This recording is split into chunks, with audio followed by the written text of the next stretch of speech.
There is a show on television right now that has been canceled twice, survived both times, outlasted every single show it ever inspired, and is currently getting a spin-off ordered before a single episode has been animated. Every show that tried to copy it is dead. Every writer who left it to make something similar failed. Every network that tried to build something in its shadow watched that something collapse. The Cleveland Show, Alan Gregory, Bordertown, Drawn Together, Bickleberry, Napoleon Dynamite animated, Duncanville. All of them gone. Family Guy is still here, renewed through the end of the decade, generating new shows, building new chapters of a universe that started with a man and his dog in a short film almost nobody watched in 1995. This is the complete story of how that happened. Every cancellation, every failure, every attempt to take what Family Guy built and make it work somewhere else. And the one answer that explains why none of it ever could. Welcome to Red Umbrella. Let's get into it. Family Guy's origin and the standard it set. There's a moment in television history that almost never happened. A young animator named Seth MacFarlane had been working on 2 short films. Small, cheap little cartoons he made for his studio. One was called The Life of Larry. The other was Larry and Steve. Larry was a big dumb guy. Steve was his dog. The films were not particularly famous. They did not change the world. They were just a guy and his dog, bumbling through life in the way that big dumb guys and their dogs tend to do. But MacFarlane saw something in them. He took Larry, made him fatter, renamed him Peter. He took Steve, kept him as a dog, but made him able to talk, and renamed him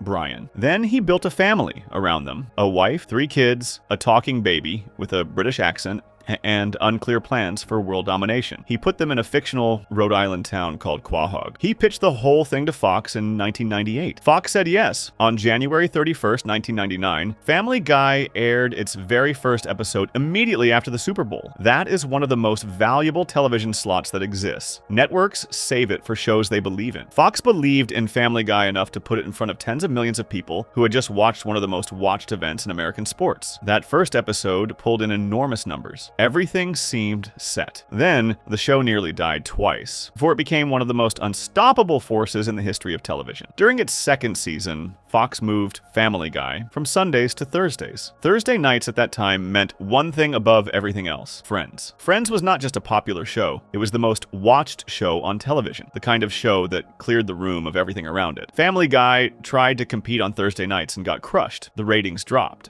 Fox moved the show around trying to find it a home, and eventually the network gave up. Family Guy was canceled in 2002 after 3 seasons, with 1 episode still sitting unaired. That should have been the end. For almost any other show, it would have been. What happened next had never happened before in American television, and has not been fully repeated since. Cartoon Network bought the rights to air Family Guy reruns on their Adult Swim block. They reportedly paid almost nothing for those rights, picking up the show the way you might grab something from a sale bin without expecting much. But something unexpected happened the moment Family Guy hit Adult Swim in April 2003. The show immediately became the highest rated program on the entire block. Not one of the highest rated, the highest. Viewership for that time slot jumped by 239%. At the same time, Fox released the complete first and second seasons on DVD. Those DVDs sold 400,000 copies within a single month. By the end of 2003, the Family Guy DVD set had become the best-selling television DVD of the entire year, and the second best-selling television DVD in history at that point, behind only the first season of Chappelle's Show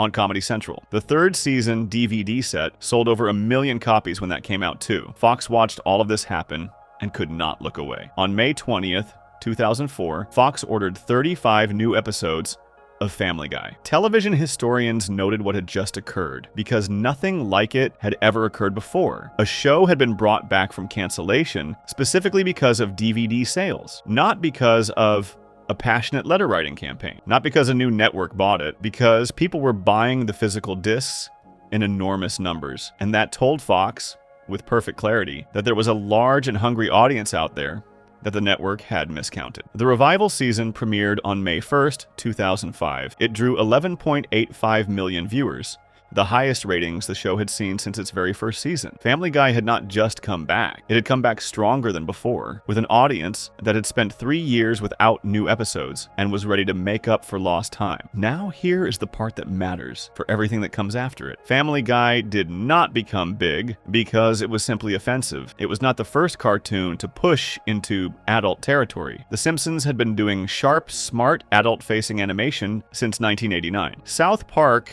had been burning everything it could reach since 1997. What Family Guy did was something slightly different from both of those shows, and it was the thing that made it easy to copy on the surface, while being almost impossible to copy underneath. The cutaway gag, Family Guy built its humor around a specific kind of joke structure that the show basically invented as a dominant format. A character would say something, and instead of staying in the scene, the show would cut away entirely to something unrelated. A bit, a parody, a random memory, a celebrity doing something strange. Then it would cut back. The story would continue. The cutaway was not connected to the plot. It did not advance anything. It existed purely to be funny, and then it was over and you moved on. This format was built for a specific kind of watching that was just beginning to emerge at the turn of the century. You could drop into a Family Guy episode anywhere and still laugh at the next cutaway that came up.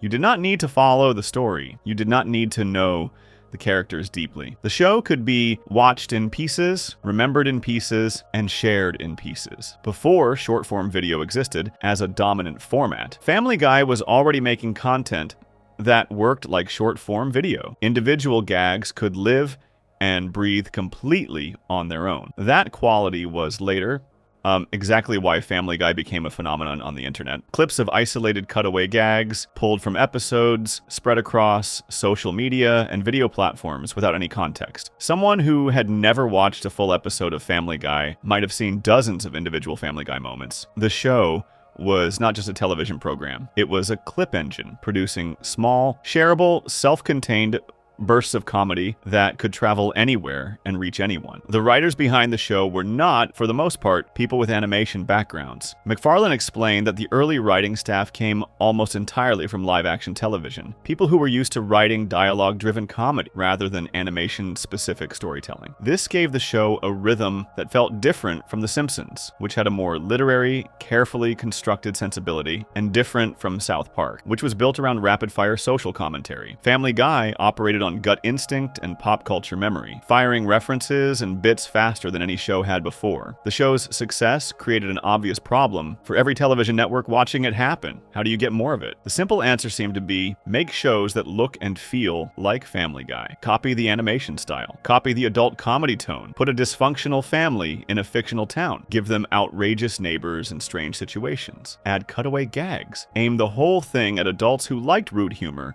and wanted something to watch after the kids went to bed. This logic was not crazy. Television has always worked this way. When one show becomes a hit, other shows try to do what it did. When The Simpsons became enormous in the early 1990s, networks scrambled for years trying to produce the next Simpsons. Most of those shows failed and are forgotten now. But the attempts kept coming because the prize of replicating that kind of success was too large to ignore. Family Guy represented the same kind of prize. By the mid-2000s, it was not just a successful show, it was a cultural institution. It had a Sunday night time slot on Fox that drew millions of viewers every week. It had spawned an obsessive fan base that had literally willed it back into existence after cancellation. It had merchandise, video games, a massive presence in the early days of internet video culture. It seemed like the kind of show whose formula could be cracked and reproduced. What nobody fully understood yet, and what the next 20 years would demonstrate with painful repetition, was that Family Guy's formula was not actually a formula. It was a specific sensibility, assembled from a specific combination of people, timing, and audience relationship that happened to look like a formula from the outside. The cutaway gag was reproducible. The particular comedic instinct behind knowing which cutaway to make, at what moment, with what rhythm, and what target was not reproducible. You could build the machine, you could not transfer the person running it. The DVD revival was not reproducible either. When Family Guy came back from cancellation in 2005, it was the first time a show had ever come back that way. Networks and producers looked at what happened and decided it could be used as a model for other shows. But the reason Family Guy's DVD sales were so enormous was not because it had discovered a secret about DVD sales. It was because Family Guy had an audience that had been deprived of new episodes for 3 years and was desperate to reconnect with something they had genuinely loved. That specific emotional relationship between a fan base and a canceled show cannot be manufactured. You cannot plan for it. You cannot replicate the circumstances that create it. MacFarlane himself tried to extend what Family Guy had built, first through American Dad, then through The Cleveland Show. Other creators looked at the Sunday animation Domination block on Fox and saw an audience that had been trained over years to sit down on Sunday nights and watch adult animated comedies, and they wanted a piece of that. Producers from other networks watched the success of Adult Swim and Comedy Central and tried to build their own versions.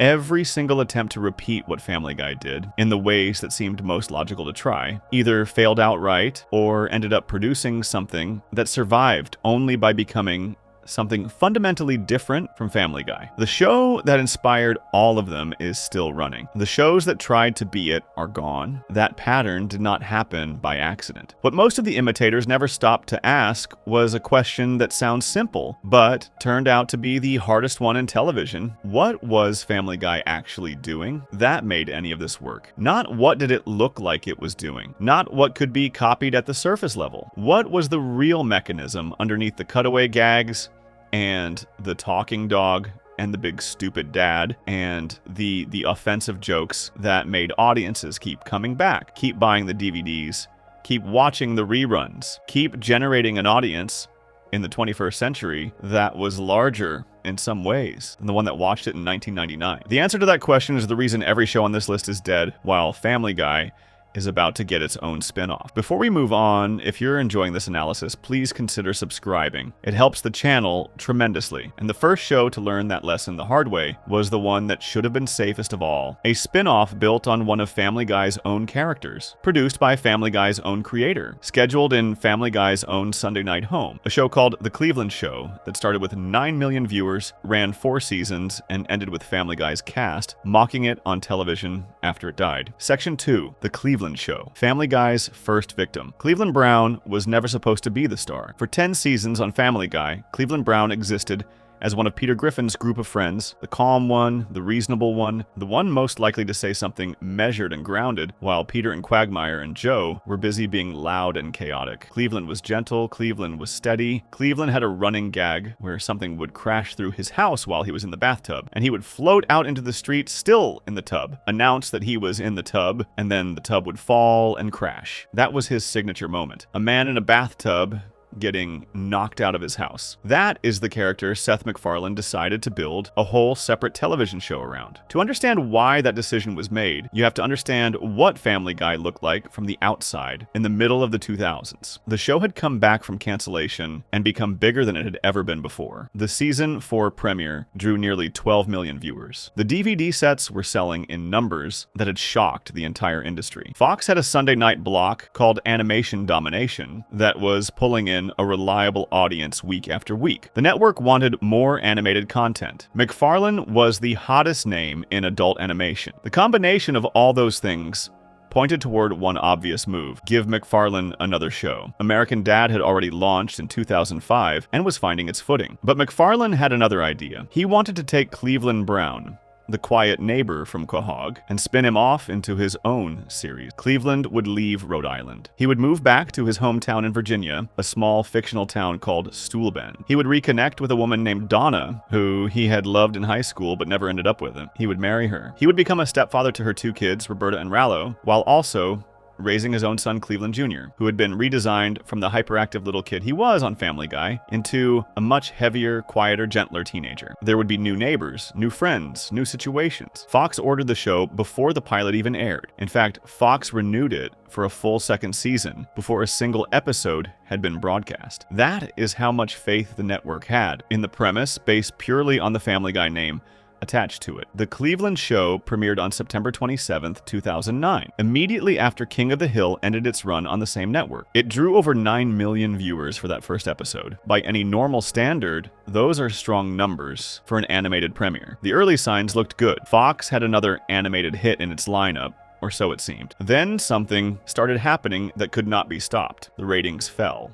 Not dramatically at first, and not in a way that triggered immediate alarm, but they kept falling, season after season, in the quiet and consistent way that television numbers fall when an audience is deciding week by week that this particular show is not the thing they want to spend their Sunday night on. By the second season, the show was averaging around 6 million viewers, which was still respectable, but the trajectory was pointing in only one direction. By the third season, those numbers had dropped further. By the fourth and final season, viewership had fallen below 3 million per episode. A show that launched with 9 million people watching had lost 2/3 of its audience in 4 years. Fox canceled The Cleveland Show on May 13th, 2013. The final episode aired on May 19th of that year. The show had run 88 episodes across 4 seasons, which turned out to be the exact number the producers needed to qualify the show for syndication, the point where a show has enough episodes to be sold to other networks to air as reruns. That threshold exists at around 88 episodes, and The Cleveland Show hit it on the nose.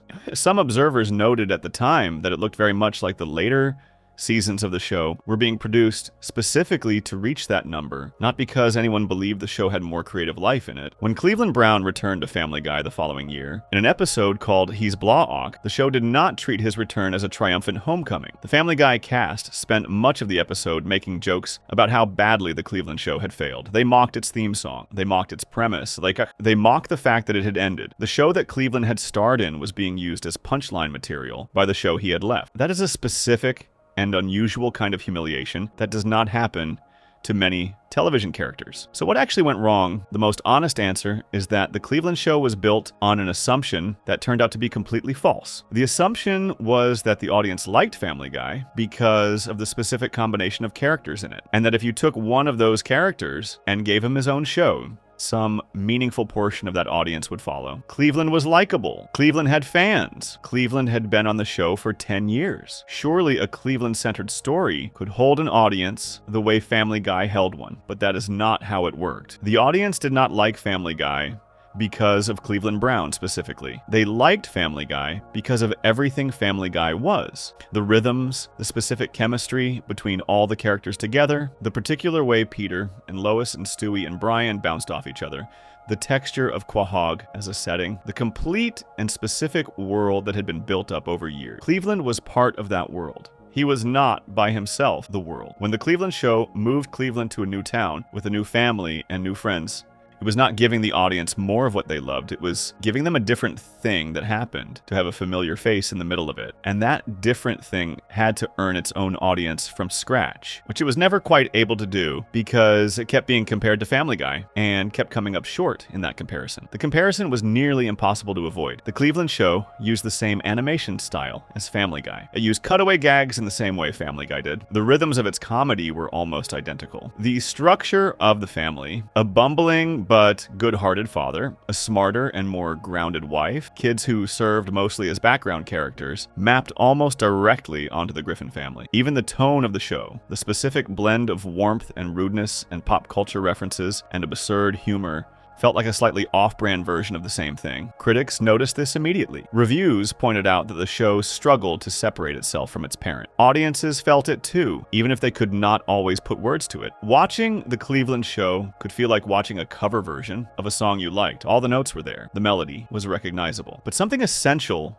was missing. Something in the original performance that the copy could not reproduce, no matter how accurately it hit the technical marks. There was also a specific problem with Cleveland as a lead character that the creators may not have fully anticipated. On Family Guy, Cleveland's gentleness and calm made him funny because of the contrast with the people around him. Peter was loud and reckless. Quagmire was sleazy and inappropriate. Joe was aggressively masculine and frustrated. Cleveland being measured and even-tempered was funny in that environment because it was out of place, because it was the reasonable voice in an unreasonable room. It worked as a counterpoint. As the lead character of his own show, that same gentleness became a problem. Cleveland without the contrast was just calm. He was pleasant, he was likable enough. But likable and calm are not the qualities that make a lead character in an adult animated comedy compelling to watch week after week. Peter Griffin was watchable because he was unpredictable and chaotic, and the show could put him anywhere and trust that something catastrophic would happen. Cleveland was watchable as a supporting player because you knew he would be the stable thing in the unstable room. As the center of the story, the stability that made him charming made the show feel somewhat flat. The supporting cast in Stoolbend never managed to fill the gap that the Quahog characters left behind. Cleveland's new neighbors and friends were not without their moments, and the show had genuine defenders who thought its family dynamics were warmer and more functional than what Family Guy offered. But none of the new characters became beloved in the way that Stewie or Brian or Quagmire had become beloved. They existed. They showed up. They did not become the kind of characters people quoted or thought about after the episode ended. There was a broader issue too, one that went beyond the show's own strengths and weaknesses. By 2009, Family Guy itself was already on the air alongside American Dad, and both of those shows were airing on the same network in the same Sunday night block. Adding the Cleveland show to that lineup meant Fox was now running 3 McFarlane-adjacent animated comedies in a single night. The audience for adult animated comedy on Fox was large, but it was not infinitely large, and spreading it across 3 shows that all looked and felt similar was not the same as having one dominant show. It diluted the thing it was trying to multiply. Some viewers at the time described watching that Sunday lineup as a specific kind of fatigue, the sense that you had already had the joke, and here it was again in a slightly different costume. The Cleveland show was not a bad idea on paper. A spin-off centered on a supporting character has worked in television before and since. But to work, a spin-off needs to feel like it is exploring new territory, finding a new angle on a familiar world, or doing something the original show could not or would not do. The Cleveland show mostly tried to do the same thing Family Guy did, with less of everything that made Family Guy specifically good at it. The ending told the real story more honestly than anything else could. When Cleveland came home to Quahog and Family Guy spent an episode laughing about where he had been, it confirmed something that the ratings had been suggesting for 4 years. The Cleveland show was not a companion to Family Guy. It was a detour, and the show knew it, and the audience knew it, and eventually Fox knew it too. 88 episodes, 4 seasons, 9 million viewers on the first night, under 3 million by the last. A character who went to Virginia to become a star and came home to be a punchline. The Cleveland show was Family Guy's first attempt to prove that what it had built could be expanded and duplicated. It was supposed to be the proof of concept. Instead, it became the first and most direct piece of evidence for an argument that the next 20 years of television would keep making over and over, that the thing Family Guy had was not transferable, that the machine could be cloned, but the engine inside it could not. And if the show that shared Family Guy's creator, its animation studio, its network, its Sunday night slot, and its core cast could not survive, what chance did the shows with none of those advantages have? Before we move on, if you're enjoying this analysis, please consider subscribing. It helps the channel tremendously. The answer was coming, and it wore the face of a Comedy Central cartoon about 8 animated roommates in a fake reality show, a show that thought pure shock and offense was the same thing as wit. Section 3, American Dad, the show that escaped the shadow barely. Here is a fact about American Dad that most people do not know. It was never supposed to exist alongside Family Guy. It was supposed to replace it. When Fox canceled Family Guy in 2002, the network still wanted Seth MacFarlane. He was talented.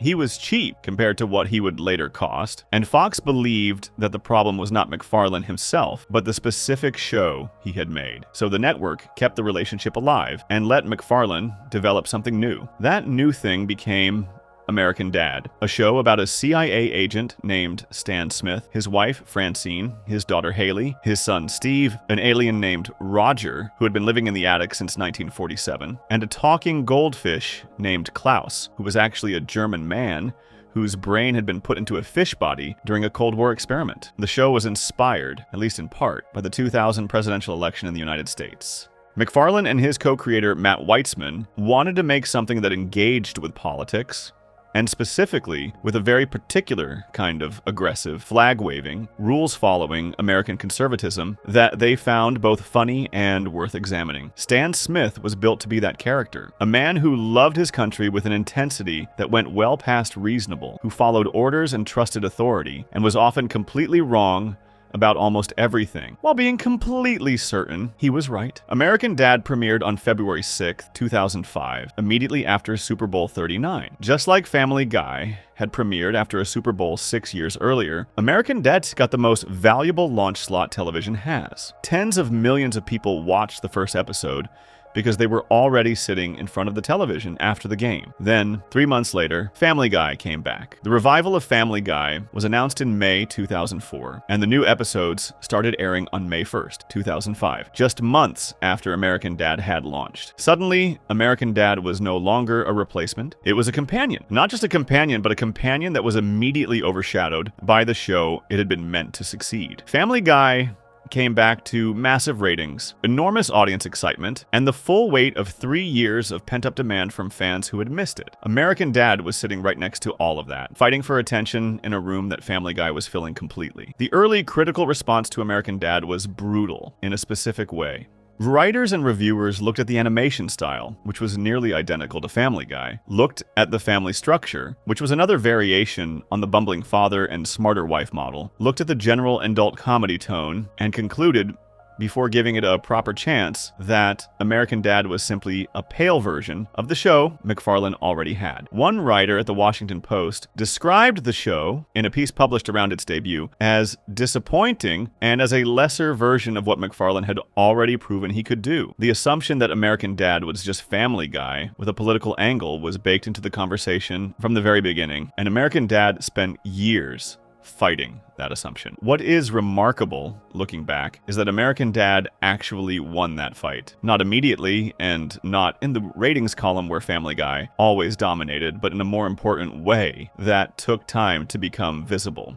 American Dad survived by making a decision that almost no other Family Guy adjacent show ever made. It stopped trying to be Family Guy. The shift was not instant, and it was not announced. It happened gradually across multiple seasons as the writers figured out what the show was actually good at and leaned into that instead of trying to replicate the format that McFarlane had already perfected elsewhere. The key difference was the cutaway gag. Family Guy ran on cutaway gags the way a car runs on fuel. American Dad, over time, pulled back from that format almost entirely. Instead of cutting away from its characters to do unrelated bits, American Dad kept the camera on its characters and trusted that the characters themselves were interesting and strange enough to carry the comedy without the escape hatch of the cutaway. This turned out to be the right call for a specific reason. The characters on American Dad are genuinely strange in ways that reward closer attention. Roger. The alien is not a typical side character. He is a shape-shifting sociopath who creates elaborate fake identities and personas, sometimes across multiple episodes, and whose willingness to do terrible things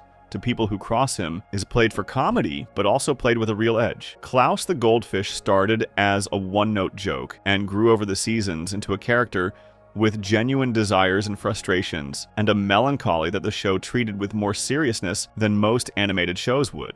Stan and Francine's marriage, rather than being the standard cartoon marriage where the husband is an idiot and the wife is long-suffering, became a genuinely complicated relationship between two people who loved each other, but had very different ideas about what the world was and how it worked. The show also made a decision about its stories that separated it from Family Guy in a meaningful way. American Dad began committing to longer, more developed plots. Episodes would have actual story arcs that built and paid off. Characters would remember things that happened to them in previous episodes. The world of the show felt like it had continuity and stakes, like decisions and events actually mattered in a way that Family Guy's more reset button style of storytelling did not try to provide. Critics who had dismissed the show in its early seasons came back to it later and found something they had not expected, a show that had quietly and consistently improved, while Family Guy had stayed roughly the same by the time American Dad was in its 8th and 9th seasons. A growing number of people who followed animated television closely were making the argument that American Dad had become the better show of the two, not more popular, not more famous, not more quoted on the internet, but better, more consistent, more willing to take creative risks, more interested in its characters as actual characters rather than as delivery systems for jokes. Fox canceled American Dad in 2014 after 10 seasons on the network. The reasons were not creative. The ratings for American Dad had actually been competitive with Family Guy for much of its run on Fox, averaging slightly higher than Family Guy by 1/10 of a point over the full period of their overlap. But Fox made a deal with TBS, a cable channel, to move American Dad there, and the show continued production without interruption. It kept making new episodes. It kept getting renewed. It kept finding its audience.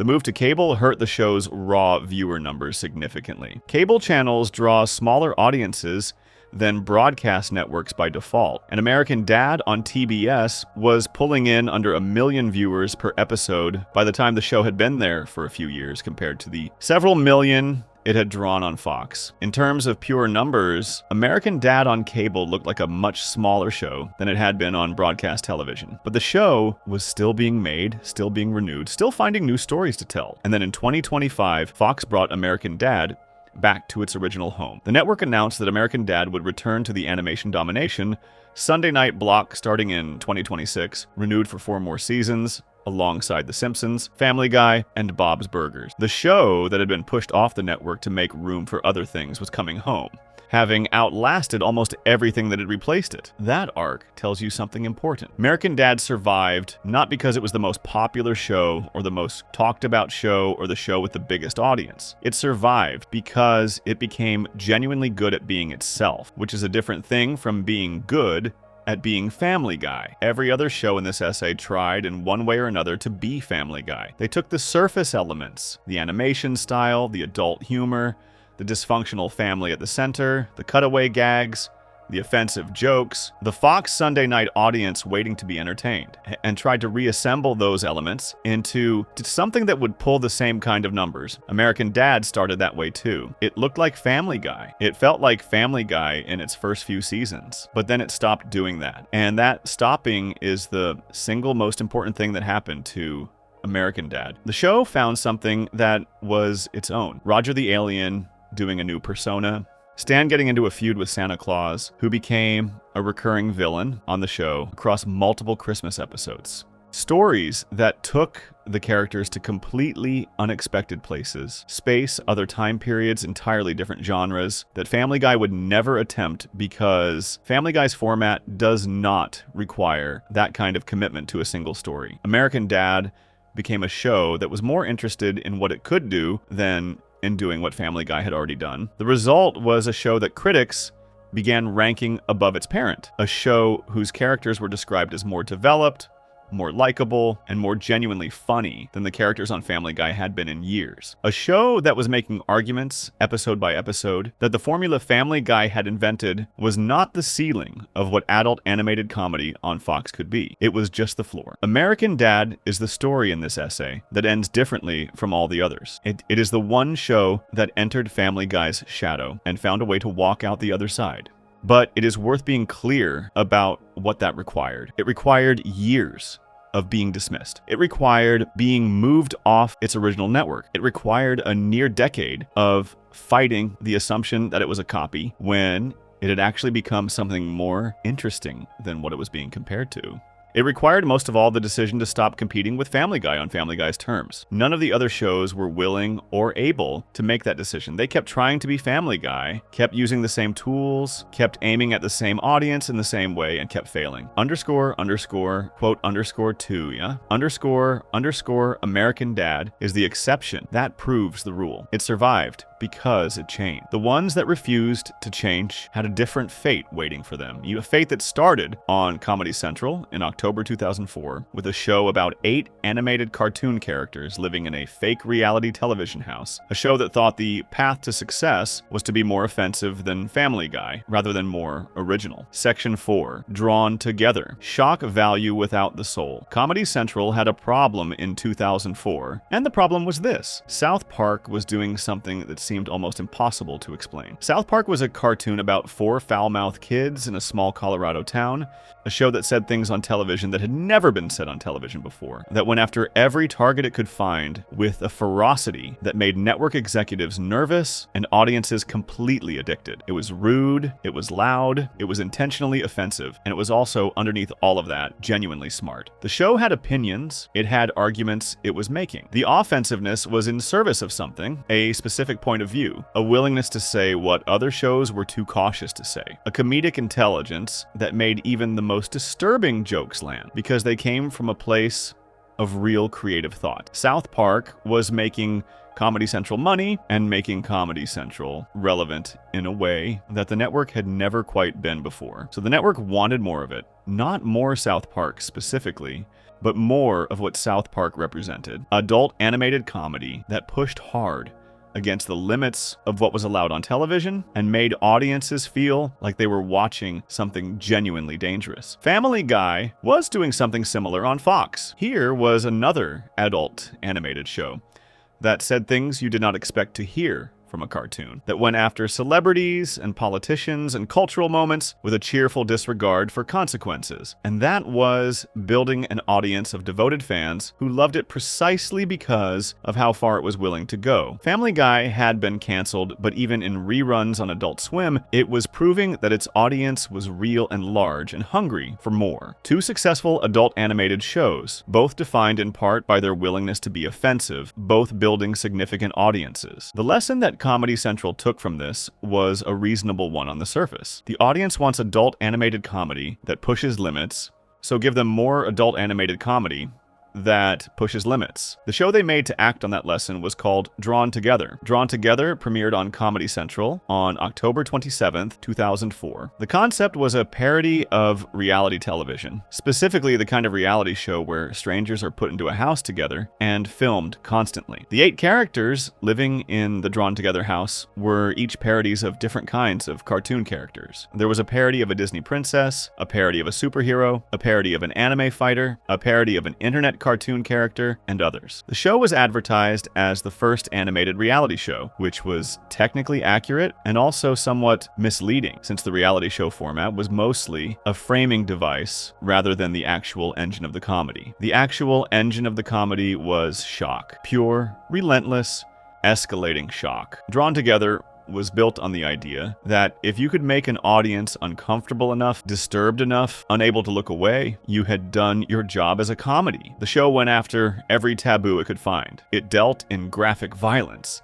explicit content, extreme racial jokes, and content about nearly every sensitive topic imaginable. All of it delivered with an energy that could best be described as aggressive. The show did not approach its most extreme material with any apparent purpose beyond the fact of being extreme. The joke, in many cases, was simply that the show was willing to go there. The going there was the punchline. This approach created a specific and revealing problem that did not become fully visible until later seasons, but was present from the beginning, if you looked closely enough. Family Guy was also willing to go to dark and offensive places. Family Guy also made jokes that made audiences uncomfortable, but Family Guy's offensive material almost always had a structure around it. There was a setup, there was a comedic mechanism. The joke was usually about something beyond the simple fact of being offensive. The target of the humor was a cultural reference, a recognizable situation, a specific kind of human behavior that the cutaway was commenting on. Even when Family Guy missed, even when a joke did not land or went further than it needed to, you could usually trace the logic of why the joke existed and what it was trying to do. Drawn Together mostly could not offer that.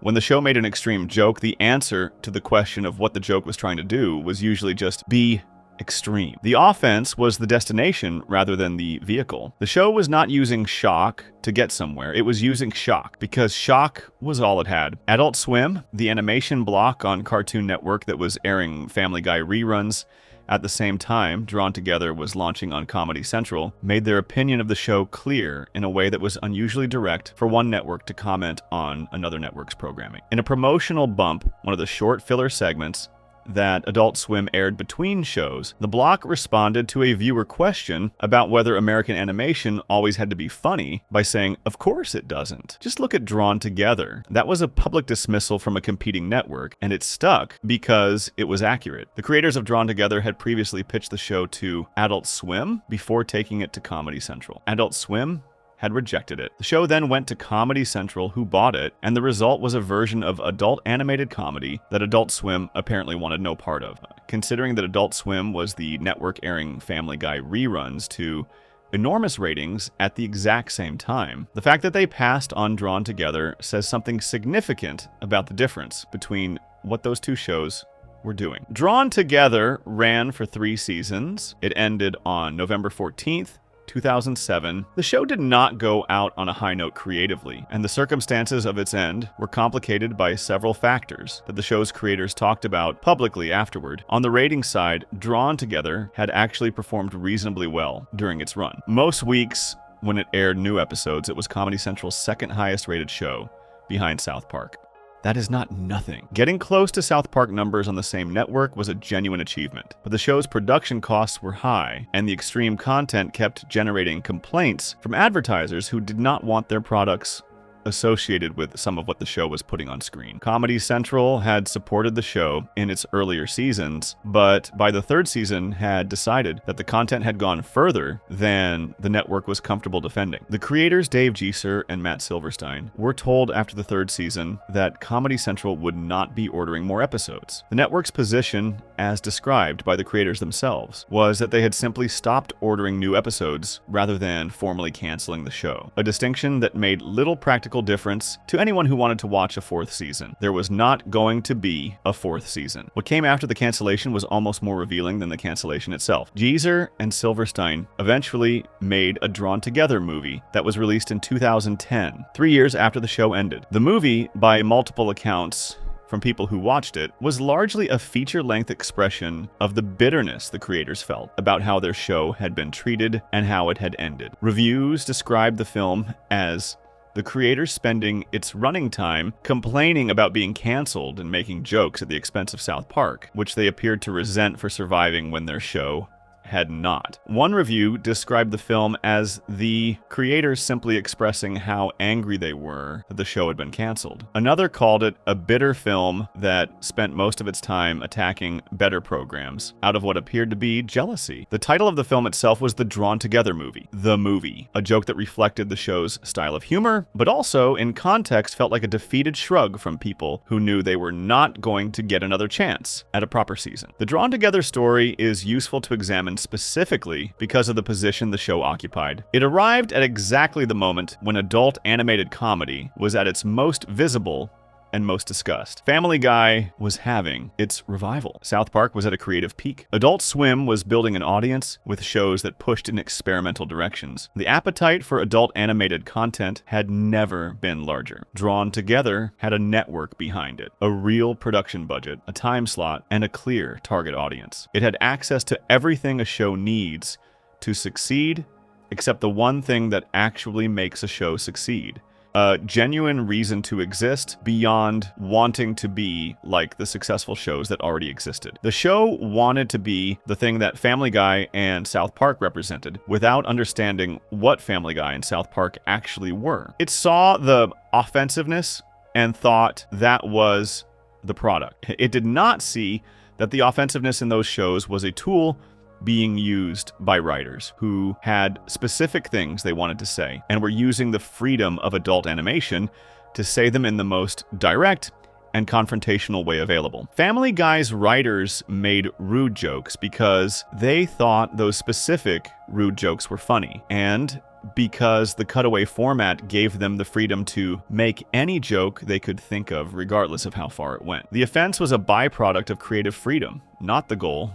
South Park's writers made offensive content because they were making an argument about the world, and the most honest way to make that argument happened to be deeply uncomfortable. The discomfort was the point, but the point was always larger than the discomfort itself. Drawn Together made offensive content because being offensive was the strategy. There was no argument underneath it. There was no perspective it was defending. There was no target beyond the general category of things that would make an audience gasp or look away. When you remove the purpose from the offense and leave only the offense itself, what you're left with is not comedy. It is just noise, and noise gets old faster than almost anything else. The show that replaced Drawn Together in the Tuesday night Comedy Central lineup, by the time it was all over, was not another animated show trying to do what Drawn Together had done. The lesson Comedy Central seemed to take from the experience was a cautious one, but other networks and other creators had not watched closely enough. The same mistake the belief that being offensive and being funny were the same thing, that copying the surface of Family Guy was the same as understanding it was about to be made again and again and again in slightly different packaging each time. Underscore, underscore, quote underscore 3, underscore, underscore. The next version of that mistake was sitting in a time slot on Fox's Sunday night block, a show with 7 episodes and a 12% rating on Rotten Tomatoes. Made by a Hollywood star who had never run an animated show before, and a showrunner borrowed directly from Family Guy itself. It is the fastest cancellation in the history of Fox's Sunday night animation block, and it somehow managed to drag the ratings of every show around it down just by existing in the same neighborhood. Section 5, Alan Gregory, the fastest cancellation in Fox animation history. Jonah Hill was famous in 2011. He had been in Superbad in 2007, which had made him one of the most recognized comedy actors of his generation. He had been in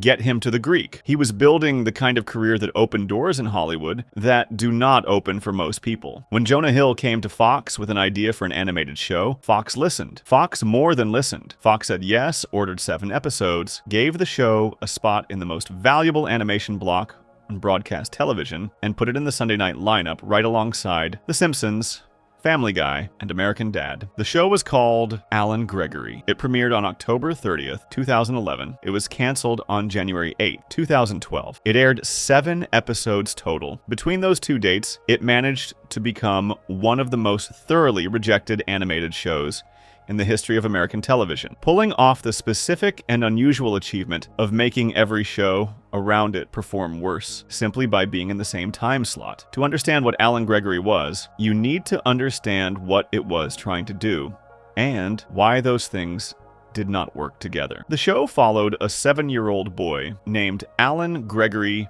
DeLongpre. Alan Gregory was not a normal 7-year-old. He had been homeschooled his entire life by his father Richard, who had convinced the boy that he was an exceptional genius, a sophisticated and worldly young man who simply happened to exist inside a child's body. Alan Gregory had opinions about fine dining and classical music and the failures of lesser intellects around him. He was, by design, one of the least likable child characters ever put in an animated show, which was supposed to be the joke, but turned out to be the problem. Alan Gregory's father, Richard, was, if anything, worse than Alan Gregory. Richard was described in the show itself as the head of a company called DeLongpre International, but the show reveals that this title was invented by Richard's own father because Richard was not actually capable of running anything. Richard was a controlling, delusional man who had essentially forced his way into a relationship with another man named Jeremy, who had previously been straight, married to a woman, and a father to 2 children. Richard had become so obsessed with Jeremy that he stalked him and his family until Jeremy gave up resisting and agreed to be with him. Jeremy was not attracted to Richard. Jeremy had left his wife and kids not out of love, but because Richard had made his life impossible until he gave in. This was the family at the center of the show. A delusional child who had been told he was a genius by a delusional father who had built his entire life on manipulating people into accepting his version of reality. Alan Gregory also had an adopted Cambodian sister named Julie, who was constantly mistreated by both Alan Gregory and Richard. The show was built, in terms of its character dynamics, on people being awful to each other without much in the way of consequences or warmth to balance it out. The problem was not that the characters were unlikable. Television has produced many beloved shows built around deeply unlikable characters. Unlikable can be funny, unlikable can be compelling. What Alan Gregory could never quite manage was making its unlikable characters funny or interesting in a way that gave the audience any reason to keep watching. Alan Gregory and Richard were not funny villains or fascinating anti-heroes. They were unpleasant in a way that felt repetitive and airless, the same note hit over and over without variation. Jonah Hill co-created the show with Andrew Mogul and Jared Paul. David Goodman, who had spent years as a writer and executive producer on Family Guy itself through its 9th season, was brought in as the showrunner. This was not an accident. Fox wanted someone with Family Guy experience in the room, someone who understood how to make adult animated comedy work for the Sunday night audience. Goodman had that experience. He had been part of the machine that made Family Guy run, but having someone who understood the Family Guy machine was not the same as having the Family Guy machine. What Goodman understood was how Family Guy worked. Alan Gregory was not Family Guy. It did not have Family Guy's rhythms, its specific comic energy, its combination of mean-spirited humor balanced against occasional warmth, its cutaway format that could release pressure from the main story. whenever things got too heavy. Alan Gregory was a more contained, character-centered show that lived or died by whether audiences found Alan Gregory and his father watchable, and audiences consistently found them unwatchable. The premiere episode drew 4.74 million total viewers, which was modest for the Sunday animation Domination block, but not disastrous. A show can survive a modest premiere if it builds. Alan Gregory did not build. It collapsed. The second episode lost a significant portion of the premiere audience. The third episode set a new series low. By the time the show aired its fourth episode, reruns of The Simpsons were pulling in higher ratings than new episodes of Alan Gregory. That is a specific and damaging data point. A repeat of a show that had been on television for over 20 years was more appealing to Sunday night viewers than a new episode of Alan Gregory. The audience was actively choosing to watch something they had already seen, rather than continuing to give the new show a chance. What made this worse was the effect Alan Gregory was having on the shows around it. The Sunday animation Domination block was designed to function as a whole evening of programming, with each show feeding its audience into the next one. Family Guy and American Dad benefited from having millions of Simpsons viewers carry over into their time slots. Alan Gregory was in the schedule between The Simpsons and those shows, and instead of passing viewers along, it was losing them. People who had been watching The Simpsons were turning off their televisions, rather than sitting through Alan Gregory to get to Family Guy and American Dad. The show was not just failing on its own terms, it was actively damaging the performance of shows that did not need the help. Fox was aware of this. The network had only ordered 7 episodes to begin with, which was itself a signal of limited confidence in the show. A standard Fox animated season ran closer to 13 episodes. The fact that they had capped the initial order at 7 suggested that even before the premiere, Fox was hedging its bets. When the ratings made clear that the show was not finding an audience and was hurting its neighbors in the schedule, Fox had no particular reason to extend it. The cancellation was announced on January 8, 2012 by Fox Entertainment president Kevin Riley at a Television Critics Association event. His statement was brief and direct, and "We will not be making any more Alan Gregorys." He noted that Fox still had a good relationship with Jonah Hill, and that they expected to work with him again on other projects. The door was being left open for Hill personally, while being firmly closed on the show he had made. What happened after the cancellation was quietly remarkable. Fox did not just stop making new episodes. The network deleted Alan Gregory from its website. It removed the show from digital download services. The complete series was not released on DVD until 2014, more than 2 years after the show had ended, and even then, the release was limited.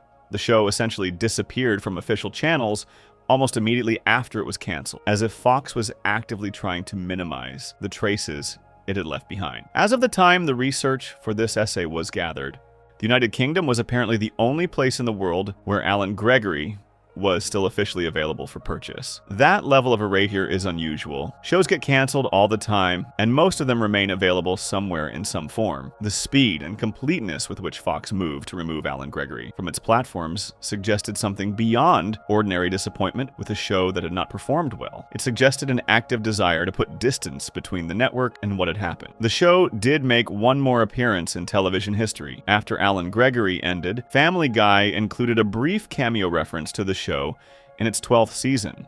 The appearance was not a tribute, it was a joke, Alan Gregory appearing in the background of a Family Guy scene in a way that acknowledged the show had existed while treating it as a curiosity rather than a peer. The show that Alan Gregory had been trying to sit next to, trying to borrow credibility from, used its failure as a brief gag and moved on. Alan Gregory had a Rotten Tomatoes score of 12% from critics. It had a 19% audience score.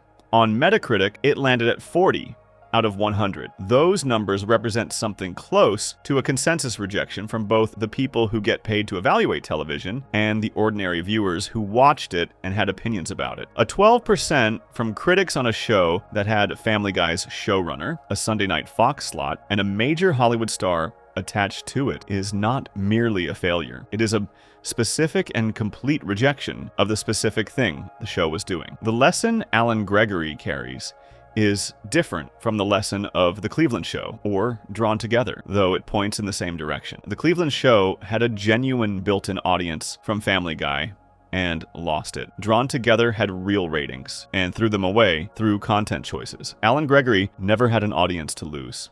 It arrived at the most valuable address in animated television, moved into the neighborhood of the most successful animated show on broadcast television, had the most connected showrunner it could find, and still could not get the people sitting on their couches on Sunday night to stay tuned. Because the people on their couches were not there for the address. They were not there because of who ran the show. They were not there because a famous person had created it. They were there for the specific experience of watching something funny, and Alan Gregory could not give them that. It gave them a 7-year-old who thought he was better than everyone, and a father who was genuinely disturbing to spend time with, and it asked them to find that entertaining week after week, and they said no. Before we move on, if you're enjoying this analysis, please consider subscribing. It helps the channel tremendously. Fox replaced Alan Gregory in its mid-season schedule with an animated show based on a beloved 2004 independent film about an awkward Idaho teenager and his friends. The show had the original cast. It had the original directors. It had 9.5 million viewers for its premiere episode. It lasted 6 episodes before Fox canceled that too. Section 6. Napoleon Dynamite.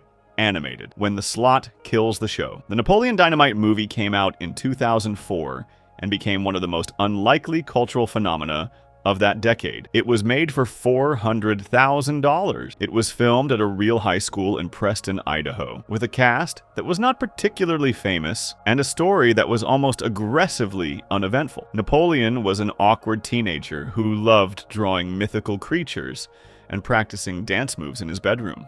His brother Kip spent his days chatting with women on the internet. His uncle Rico lived in a camper van and was still emotionally stuck in the moment from his high school football career when he believed he could have gone professional if the coach had just put him in. Pedro ran for class president. Napoleon did a dance at the end that was essentially the whole film. It earned over $46 million at the box office, against that $400,000 budget. People quoted it constantly. Vote for Pedro shirts became something you saw everywhere. The film had found a very specific audience that connected with its particular brand of quiet, deadpan, small-town awkwardness in a way that was completely out of proportion to what the movie was doing on the surface. Nobody had expected it to be a hit. It was an enormous hit. Fox Searchlight, the company that had helped release the film, spent years after its success asking directors Jared and Jerusha Hess for a sequel. The Hesses were busy with other projects and not immediately interested in returning to Napoleon's world. Eventually, a compromise was reached. Rather than a sequel film, the story would continue as an animated television series. The original cast would return. Jared and Jerusha Hess would oversee it, alongside television veteran Mike Scully. Fox ordered 6 episodes as an initial run to test whether the concept worked. The Napoleon Dynamite animated series premiered on January 15th, 2012, as a mid-season replacement for Alan Gregory, the show that had just been canceled after 7 episodes and erased from Fox's website. The premiere drew 9.5 million viewers, which was a genuinely strong number, more than twice what Alan Gregory had managed at its peak. The Sunday night Fox audience, still gathering out of habit around the animation Domination block, showed up to see what Napoleon Dynamite looked like as a cartoon. Then they watched the first episode and started leaving. By the time the final episodes of the show were airing, the average audience had dropped to around 4 million viewers per episode. A show that had opened with 9.5 million people watching ended its run with less than half that. Fox canceled the series on May 15th, 2012. The show had aired 6 episodes across roughly 4 months, with no consistent schedule because Fox kept moving it around to make room for football games and award shows. The complete series was not released on DVD until November 2014, more than 2 years after the last episode aired. The Rotten Tomatoes score for the Napoleon Dynamite animated series landed at 32% from critics, based on 28 reviews. The critical consensus that the review site published read, "Unfunny and hackneyed, Napoleon Dynamite doesn't understand what made the movie popular in the first place." That last part of the consensus is the most important sentence, because it identifies exactly what went wrong with precision that a simple bad review cannot quite capture. The movie worked because of things that were almost impossible to translate into the format of a weekly animated television comedy. Napoleon Dynamite, the film was built on silence and stillness. The jokes did not announce themselves. Nothing in the movie was loud or fast or energetic. The humor came from the gap between how seriously the characters took themselves and how objectively small and uneventful their lives were. Napoleon practiced his moves with complete dedication. Uncle Rico threw a steak at the camera to demonstrate his arm strength. Pedro gave a speech at the school election that was almost entirely blank. These moments were funny because the film had the patience to let them sit, to hold on the awkwardness without rushing to explain it or resolve it or cut away to something more immediately entertaining. Weekly animated television comedy does not work that way. The format that Family Guy had helped establish as the dominant mode for Sunday night animated shows was built around speed and density. Jokes came fast. If a scene was not working, the cutaway format meant you could escape it in seconds and be somewhere completely different. The energy was constant and propulsive. Audiences sitting in the animation domination block on Sunday nights had been trained over years of watching The Simpsons and Family Guy and American Dad to expect a specific pace and a specific kind of comedic rhythm. Napoleon Dynamite, the animated show, was slow. It was quiet. It operated in long pauses and understated reactions. The things that made it faithful to the movie were the exact things that made it feel wrong in the slot it had been given. A reviewer from the Los Angeles Times identified this problem directly, pointing out that slow burn humor and long awkward pauses do not function well in television animation, even when they work perfectly in a feature film. The medium had different rules, and Napoleon Dynamite, the animated show, is playing by the movie's rules in a game that required something else entirely. The show also faced a problem that has nothing to do with its quality and everything to do with timing. Napoleon Dynamite, the film, had been released in 2004. The animated series arrived in 2012, 8 years later. The audience that had loved the movie in 2004 had moved on in the way that audiences always move on from cultural moments that are rooted in a specific time. The vote for Pedro shirts were in the back of closets now. The quotes that had been everywhere were no longer everywhere. The people who had been teenagers when the film came out were now in their mid to late 20s, living different lives, and the particular nostalgia that the animated series was trying to activate was not as fresh or as powerful as it might have been even 3 or 4 years earlier. The premiere numbers reflected this. 9.5 million people tuned in for the first episode, which is what nostalgia looks like when it activates. A large group of people who remember the movie decided to give the show a chance based purely on the warmth they felt toward the original. But nostalgia is a first episode phenomenon, not a sustained engagement strategy. When those viewers watched the premiere and found something that did not match either their memory of the movie or their expectation of what a Fox animated comedy should feel like, they did not come back for the second episode. Nostalgia had brought them to the door. The show itself could not get them inside. The scheduling decisions Fox made during the show's run made everything worse. During its 6-episode run, the Napoleon Dynamite animated series was constantly moved around on the Fox schedule to accommodate football games and award show broadcasts. There was no consistent night, no consistent time, no reliable slot that viewers could count on. An audience that was already uncertain about the show had no stable location to find it, even if they wanted to keep watching. The show was shuffled and bumped in the way that networks handle programming they do not have full confidence in, which further communicated to any potential audience that this was not something the network was fully behind. One observer writing about the show's cancellation noted that Fox had completely mishandled the scheduling, pointing out that the show aired against the Grammy Awards at one point and had 2-week gaps between episodes at multiple points during its run. For a show trying to build any kind of momentum, gaps and preemptions are damaging in ways that are difficult to recover from. For a show that was already losing viewers between episodes, those gaps were fatal. The creators, Jared and Jerusha Hess, had believed that an animated continuation of the Napoleon Dynamite story made sense because animation could take the characters further than live action had. Things that were constrained by physical reality in the film could be stretched and exaggerated in a cartoon. Napoleon could do things as a cartoon character that John Heder,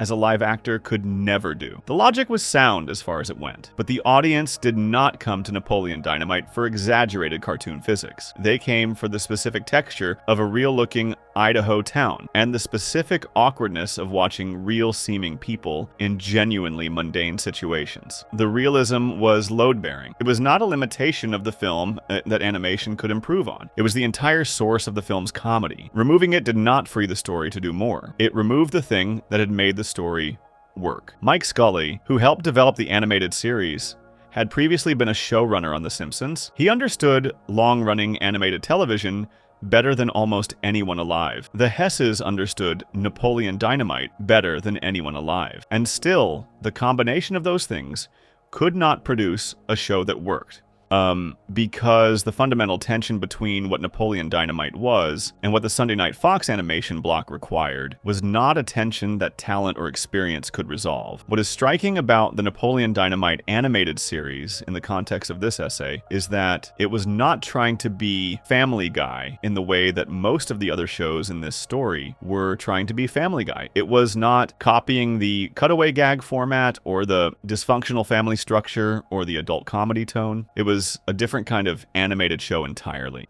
rooted in a completely different sensibility, aimed at a different emotional register, and it still could not survive in the environment that Family Guy had created. That is a different kind of lesson from the ones The Cleveland Show and Alan Gregory taught. Those shows failed because they tried to copy Family Guy and could not do it well enough. Napoleon Dynamite failed because it was not trying to copy Family Guy, and the audience that Family Guy had built did not know what to do with something that operated on completely different principles in the same neighborhood. Family Guy had trained its audience so thoroughly, had established such a clear and specific expectation for what Sunday night animated comedy was supposed to feel and sound and move like, that anything operating outside those expectations felt wrong to that audience, even when there was nothing inherently wrong with it. The show was not bad because it was imitating Family Guy badly. It was bad for that specific audience because it was not imitating Family Guy at all. Fox canceled the Napoleon Dynamite animated series in May 2012. It put the budget that had been going toward the show into additional episodes of Bob's Burgers instead, a show that had been quietly building a loyal audience since its 2011 debut, and would eventually become one of the most beloved animated shows on the network.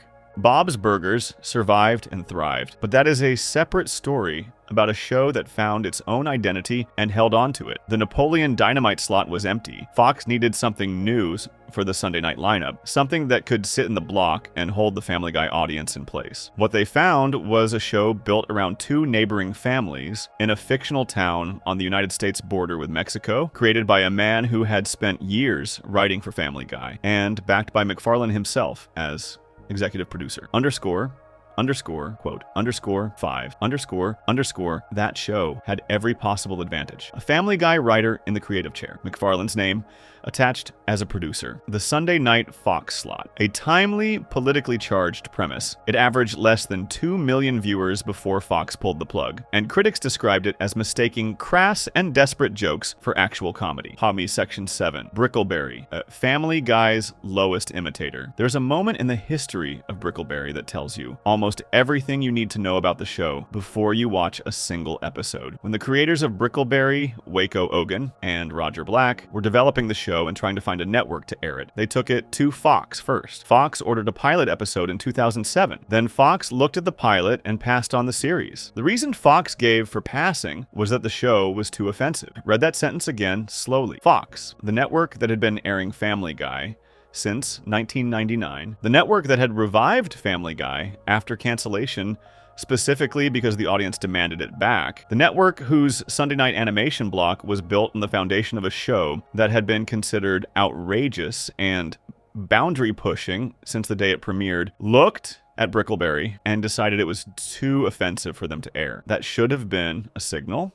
It was not treated as one. O'Gwen and Black eventually connected with comedian Daniel Tosh, who at the time was at the height of his popularity thanks to his show Tosh.0 on Comedy Central. Tosh liked what they were making and agreed to support the project. They pitched it to Comedy Central with Tosh's backing, and Comedy Central ordered 10 episodes for a first season. Bickleberry premiered on September 25th, 2012, and ran until April 14th, 2015, when it was canceled after 3 seasons. The show was set in a fictional national park called Bickleberry National Park. The main characters were a group of park rangers. Steve, who was incompetent and took himself far too seriously. Woody, the horrible and abusive park supervisor, voiced by Tom Kenny, who is probably best known as the voice of SpongeBob SquarePants. Ethel, the new ranger who was brought in to replace Steve as Ranger of the Month. Connie, a large gay female ranger. Denzel, a black ranger. And Malloy, a bear cub who had been adopted by the rangers after his parents were accidentally killed, and who was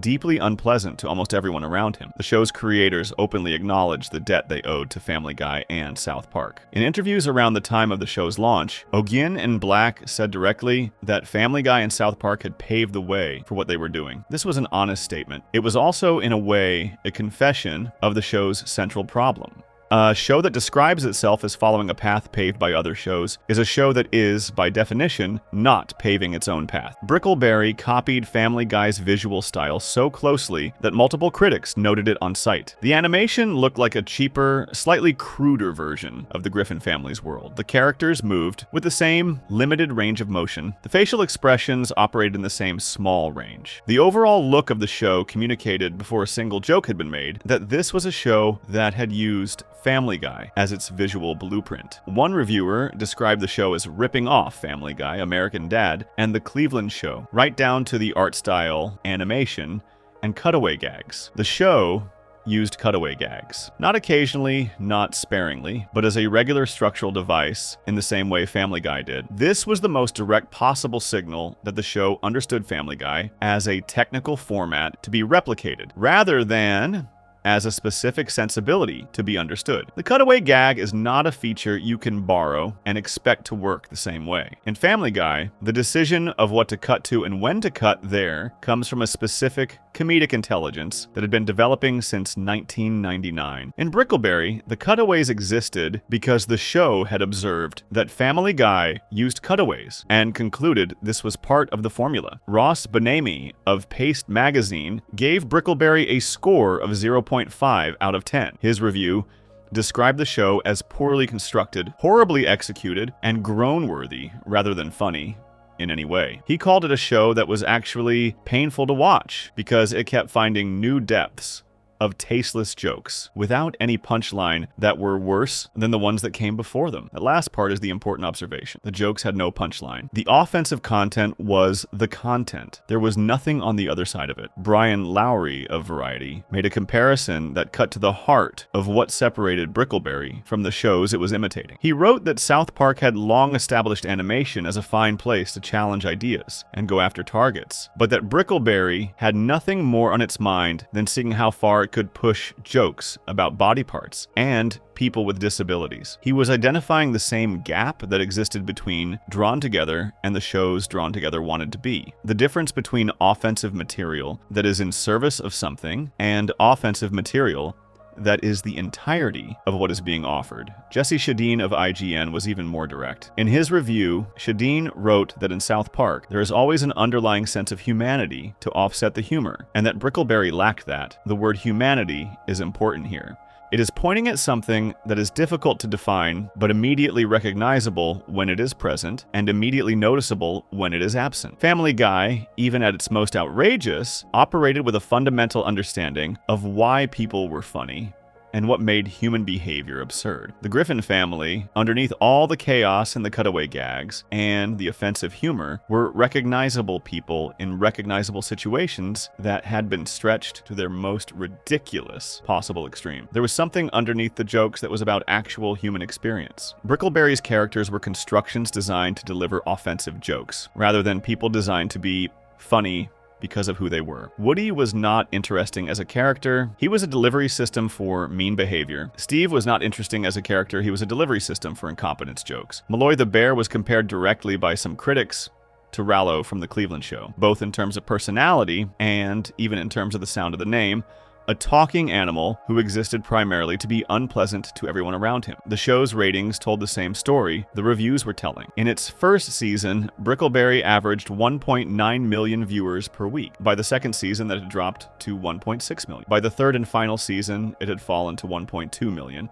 The pattern was identical to The Cleveland Show, to Alan Gregory, to every other show in this essay, a premiere that drew some viewers, followed by a steady decline as those viewers decided week by week that there was not enough reason to keep coming back. Comedy Central canceled Bickleberry on January 7, 2015. The final 3 episodes aired several months later in April. The show was over after 46 episodes across 3 seasons. What happened after the cancellation is one of the more unusual chapters in this story. O'Gwyn and Black did not take the cancellation as a signal that the approach was not working. They took it as a scheduling problem, a network problem, a circumstantial problem, anything but a fundamental problem with the show itself. So they did something that is almost without precedent in the history of adult animated television. They made essentially the same show again. In 2018, O'Gwyn and Black released a new animated show on Netflix called Paradise PD.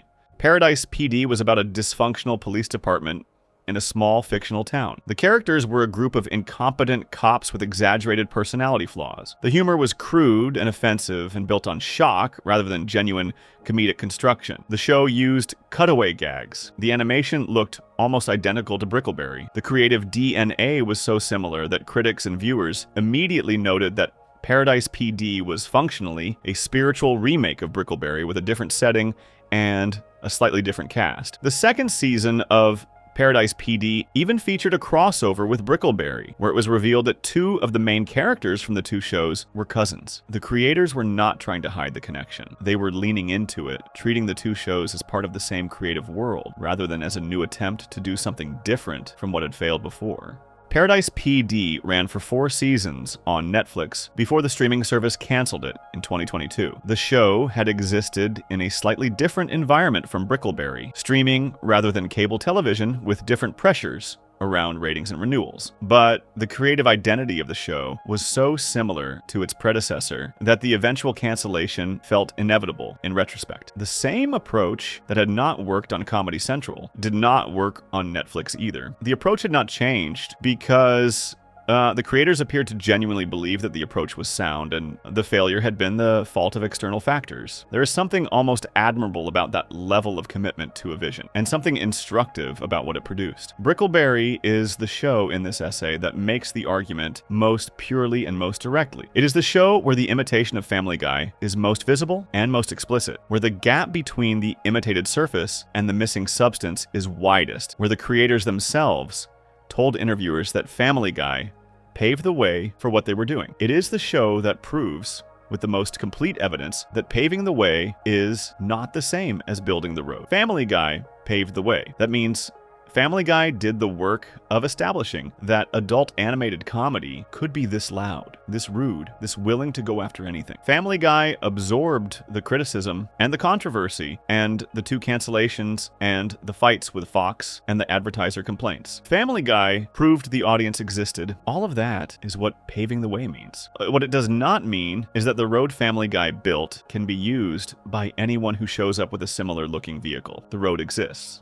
But the thing that makes Family Guy's specific journey on that road work is not the road. It is the vehicle, and specifically the specific people driving it, and specifically the specific comedic intelligence those people brought to every decision about what to put in the show and what to leave out, and when to be cruel and when to pull back, and what the target of the joke actually was. Bickleberry had the road. It did not have the vehicle, and so it drove in circles for 3 seasons, getting slower each time around, until Comedy Central stopped watching. The show that comes next in this story tried a different approach entirely. Rather than being made by outsiders looking in at Family Guy's success and trying to copy it, this show was made by someone who had been inside Family Guy's own writer's room, who had spent years writing actual Family Guy episodes, who had the McFarlane name attached as executive producer and the Fox Sunday night slot, and a premise that was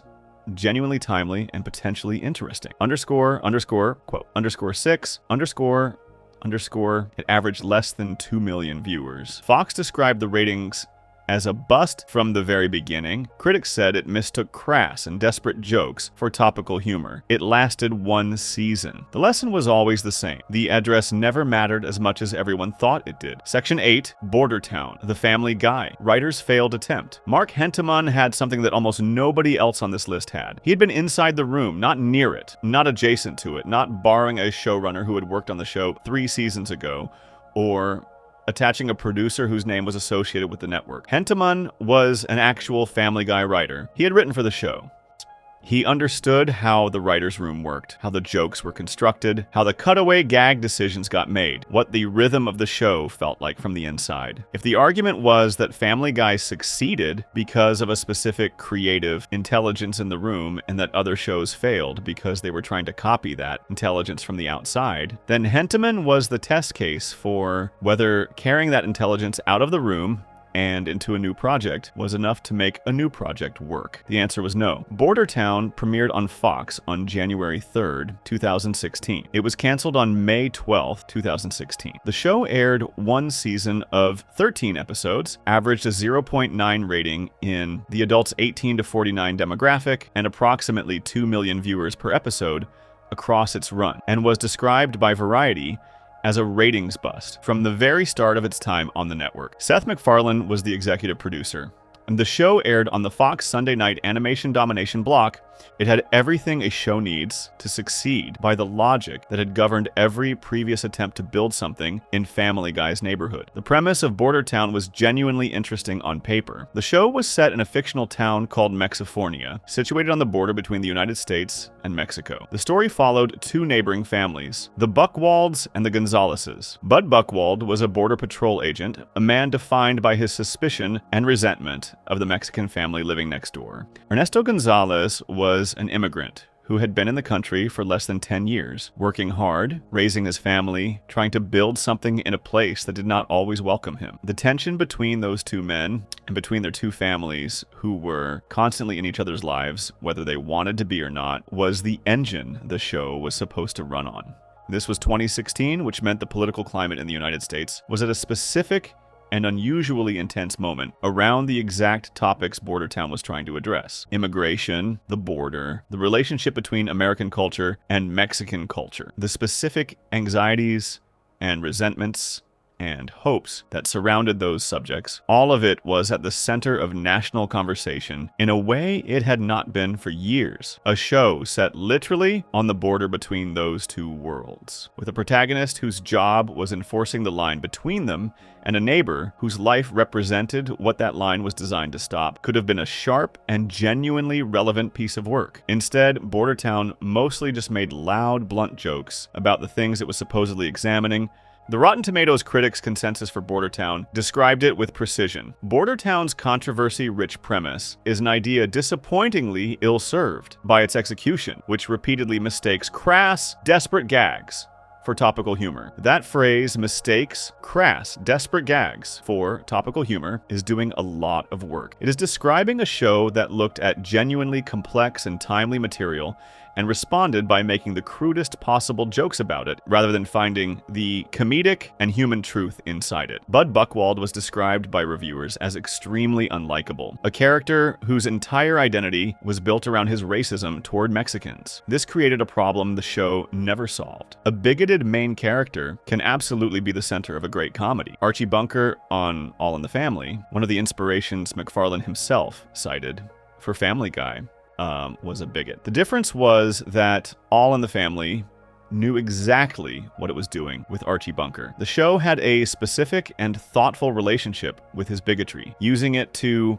illuminate things about American culture and American family life, treating his views as something to be examined and challenged within the world of the show. Archie was never just mean. He was complicated and sometimes even sympathetic, even when he was wrong, which was what made him compelling rather than simply unpleasant. Bud Buchwald was not given that complexity. He was mostly just unpleasant in a way that went after his Mexican neighbor without the show providing enough of a counterweight to make that unpleasantness feel purposeful. The show was not examining Bud's racism through comedy the way All in the Family examined Archie's. It was presenting the racism as the comedy, which is a fundamentally different thing and a much less interesting one. The character of Ernesto Gonzalez was, by some accounts, one of the more genuinely likable characters in the show. Reviews pointed to him and to Bud's daughter Becky as bright spots, characters who had some warmth and some actual personality beyond being the target of someone else's joke. But likable supporting characters cannot carry a show when the lead character is generating active dislike rather than complicated engagement. Henteman had all the technical knowledge from his years at Family Guy. He understood the structure. He understood the format. He knew what a cutaway gag was supposed to do and how to build one. McFarlane's involvement as executive producer meant the show had a direct connection to the source it was drawing from. And still, none of that was enough to make the show work, for a reason that the Hentemans case illustrates more clearly than almost any other example in this essay.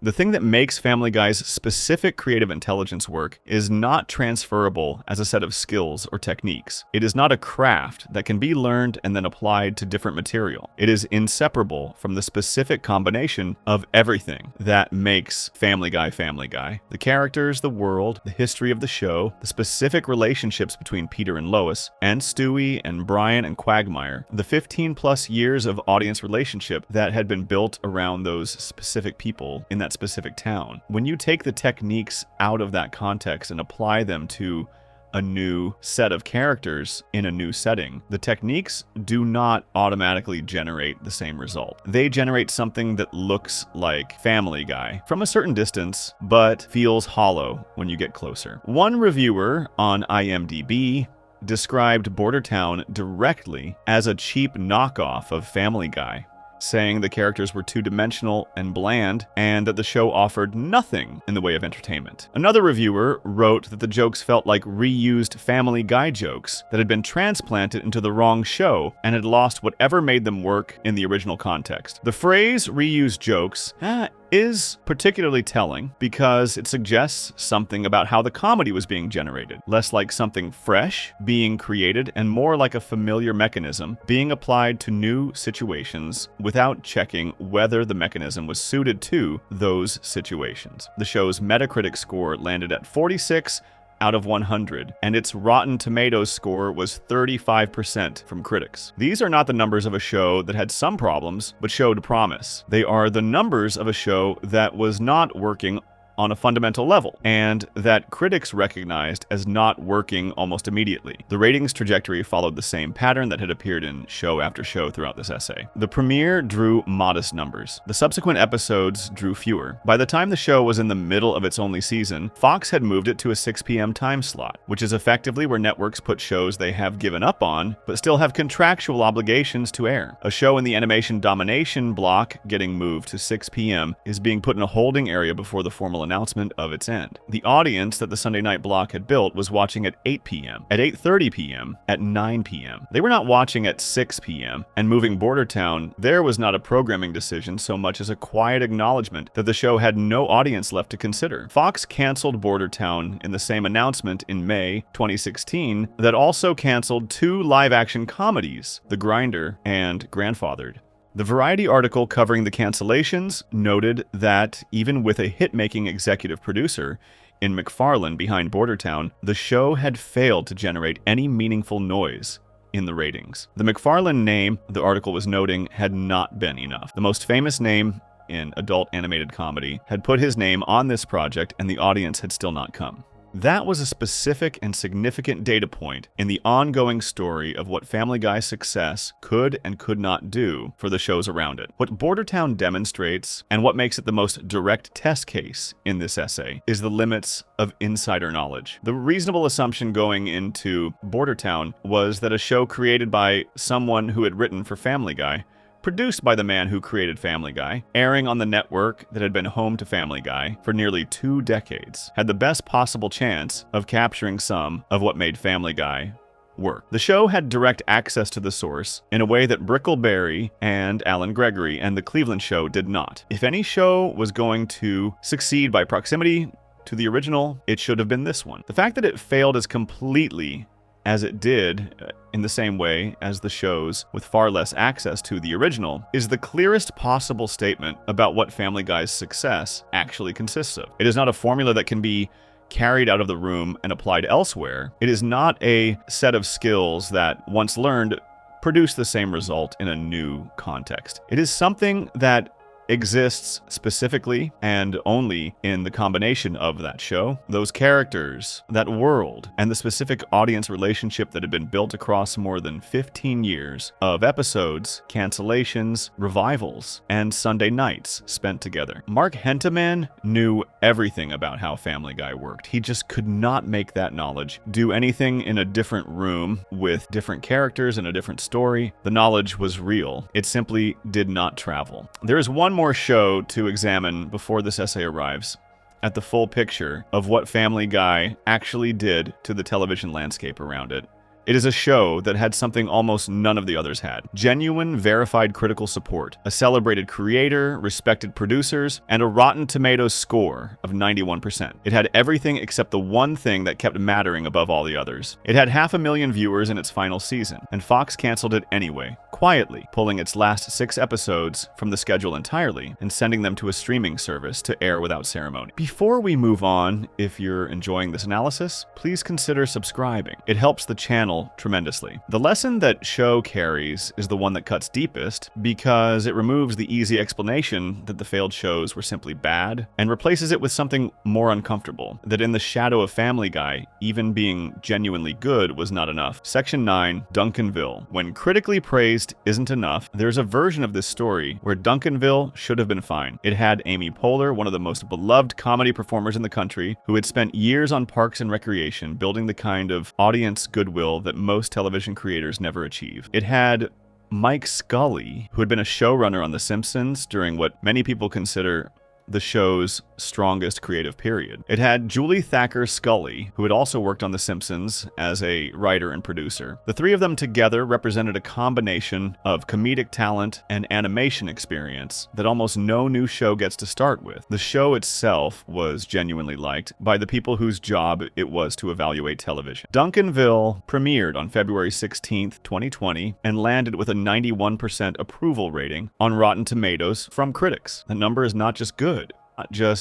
It is extraordinary for a new animated show trying to find its footing on a network that had been doing animated comedy for 3 decades. Most shows in the history of Fox's Sunday night animation block never came close to that kind of critical reception. The reviews described the show as a modest animated comedy with a distinct voice, smart joke telling, and a strong cast. One reviewer called it pleasant and well-constructed, with genuine potential. Fox canceled Duncanville in June 2022, after 3 seasons. The final regular episode aired on June 26th of that year. 6 additional episodes that had already been produced were pulled from the broadcast schedule entirely and sent to Hulu, where they appeared on October 18th, 2022, without any announcement or promotional effort worth speaking of. The show ended not with a finale that the network aired with any care, but with a quiet digital deposit of remaining episodes onto a streaming service, the television equivalent of cleaning out a desk and leaving without saying goodbye. The reason for the cancellation was the same reason it had always been in this story. The ratings were not there. In its 3rd and final season, Duncanville was averaging 530,000 total viewers per episode. In a broader television landscape, that number could mean different things for different shows on different networks. For a show on Fox's Sunday night animation Domination block, sitting in the same lineup as The Simpsons and Family Guy, and Bob's Burgers, it meant the show was essentially invisible. It was the least watched program on the entire Fox animated lineup. The network was already preparing to launch new animated shows, including one from Dan Harmon, who created Community and co-created Rick and Morty, and one called Grimmsburg with John Hamm, providing a voice. Space was needed, and Duncanville was not generating the numbers to justify holding on to it. So what was Duncanville, and why did it fail to find its audience despite being genuinely well made? The show centered on Duncan Harris, a 15-year-old boy described in the show itself as always one step away from making a bad decision. Duncan had a rich fantasy life, constantly imagining himself as a hero or a star, or someone far more impressive than his actual circumstances allowed. In reality, he lived in an ordinary house with an ordinary family in an ordinary neighborhood, and navigated the kinds of problems that ordinary 15-year-olds navigate. His mother, Annie, voiced by Poehler, along with Duncan himself, was a parking enforcement officer who dreamed of becoming a detective someday. His father, Jack, tried to be a better parent to Duncan than his own father had been to him. His sister, Kimberly, was a normal teenager going through the kinds of phases that normal teenagers go through. His younger sister Jing was unusually smart and often the most sensible voice in any room. The show was warm. That word comes up consistently in discussions of Duncanville, both in reviews and in the responses of people who watched it. Warm is not a word that gets used very often to describe shows in the Fox Sunday night animation block, and that is worth paying attention to. The Simpsons, at its best, was warm. Bob's Burgers was warm. Family Guy was many things, but warm was not typically among the first words people reached for. Duncanville was trying to do something in the emotional register of Bob's Burgers, more than in the register of Family Guy, a family comedy where the characters actually liked each other, and the comedy came from recognizable human situations rather than from chaos and offense and cutaway gags about things nobody asked for. The show had a 91% rating from critics and was canceled after 3 seasons with 500,000 viewers per episode. Bob's Burgers, for comparison, had been renewed for 4 more seasons in 2025 alongside The Simpsons and Family Guy. Bob's Burgers had found its audience and held it. Duncanville had found its critics and lost its audience. The question of why that happened points towards something uncomfortable about the environment Family Guy had created. Family Guy spent years training the Fox Sunday night animation audience in a very specific set of expectations. Those expectations were built around a particular kind of comedy. Fast, reference-heavy, built on shock and cutaway gags, and a willingness to be mean in ways that were funny because they were so committed and so extreme. The show rewarded a particular mode of watching, one where you could drift in and out, where you did not need to follow the characters closely because the comedy was not dependent on knowing who they were or caring about what happened to them. You needed only to be awake for the next cutaway. Duncanville asked something different from its audience. It asked them to invest in Duncan and his family, to care about whether Duncan's mother achieved her dreams, to find the comedy in the specific texture of a recognizable middle-class family's daily life rather than in the spectacle of extreme behavior and cultural references fired at high speed. This is a legitimate and even admirable thing to ask. Bob's Burgers had been asking the same thing since 2011 and had built a devoted audience around that ask.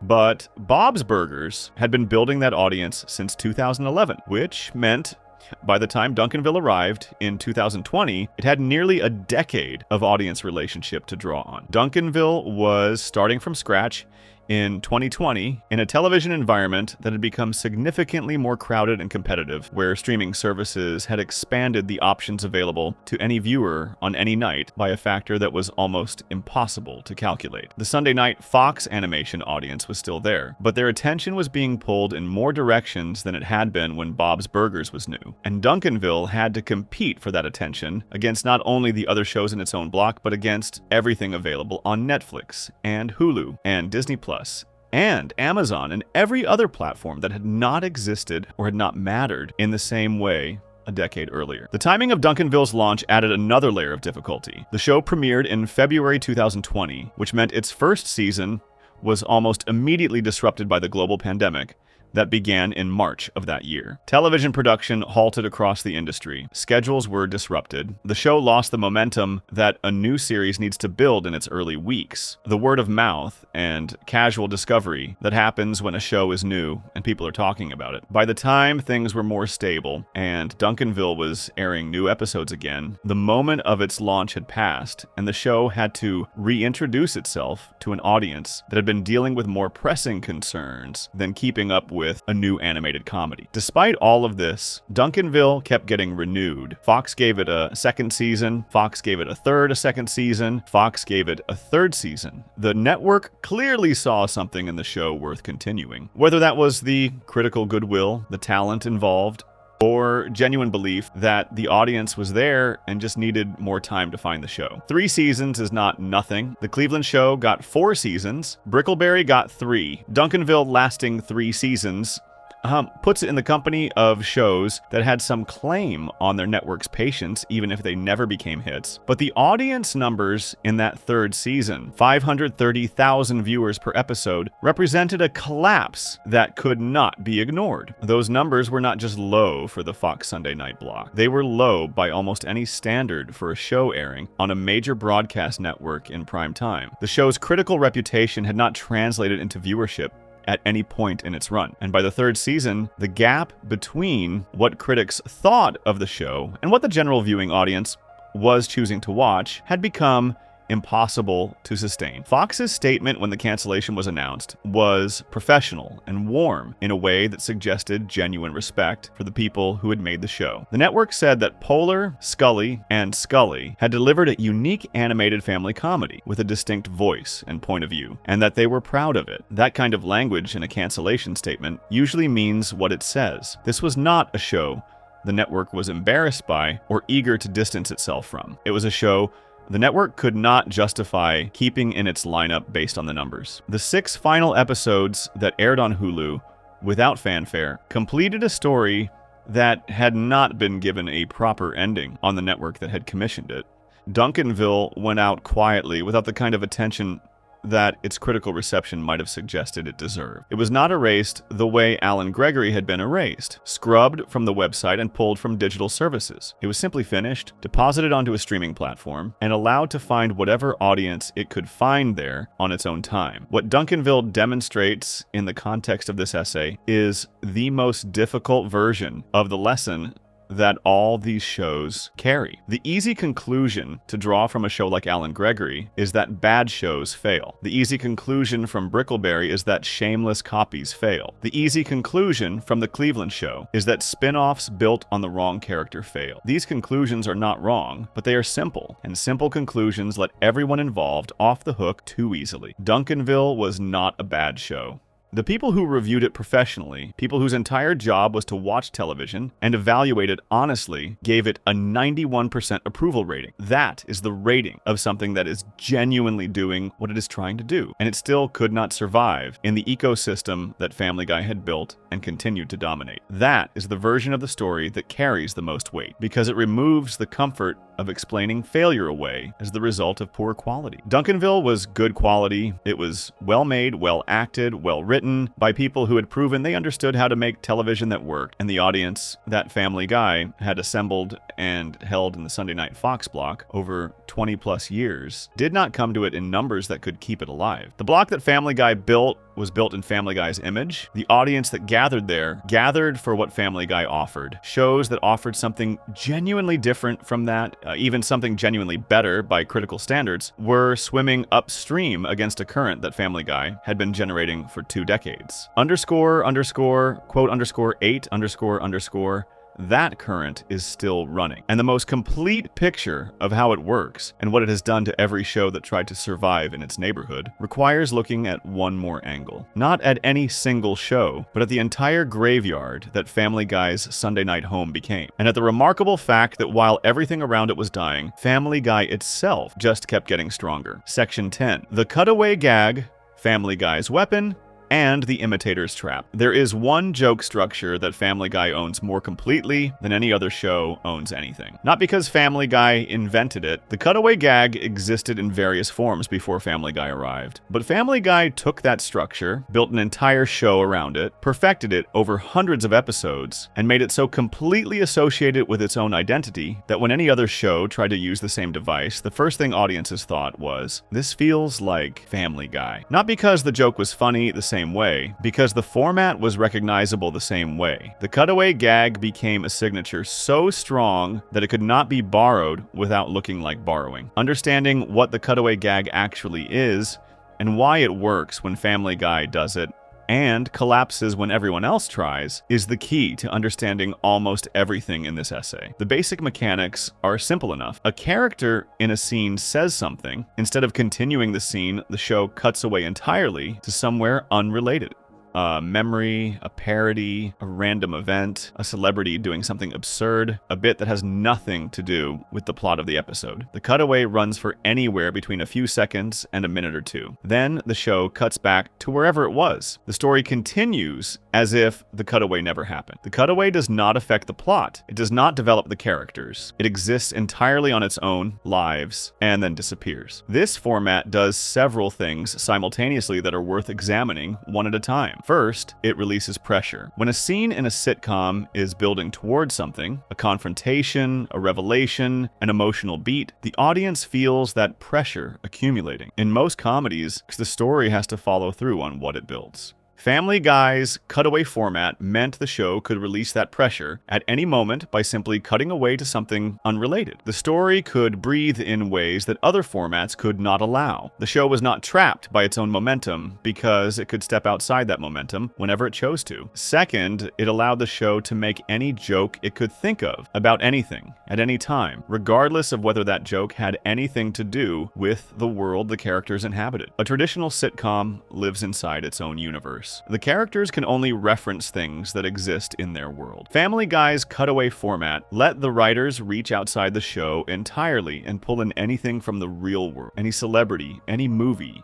any historical moment, any cultural reference, any absurd premise, without having to justify why Peter Griffin was thinking about it. The setup was always the same. It's like that time when, and then the show was free to go anywhere. Third, and most importantly for understanding why the format is so difficult to replicate, it put an enormous amount of weight on the decision of what to cut to. In a traditional sitcom joke, the setup and the punchline are in conversation with each other. The punchline earns its laugh by paying off the setup in an unexpected but satisfying way. In a Family Guy cutaway gag, the punchline is entirely the content of the cutaway. The setup is always essentially the same. The only variable is what comes next, and what comes next is everything. This means that the quality of a Family Guy cutaway gag is entirely determined by the comedic judgment of the person choosing what to cut to, not by any formal structure, not by any rule that can be learned and followed, by judgment, by the specific unteachable instinct for what is funny that some writers have and others do not. The cutaway format amplifies that judgment in both directions. When the judgment is excellent, the gag is extraordinary. And when the judgment is poor, the gag lands with nothing. There is no middle ground where a mediocre cutaway still technically works because the structure is sound. The structure is always the same. The only thing that changes is the quality of the idea. Family Guy's writer's room, particularly in its strongest seasons, had a deep concentration of people with excellent comedic judgment, operating in a specific and unusual direction. The cutaway gags that became iconic from the show's early and middle seasons were not funny because they were offensive or shocking, though some of them were both. They were funny because they were precisely right in a way that was impossible to predict, but immediately obvious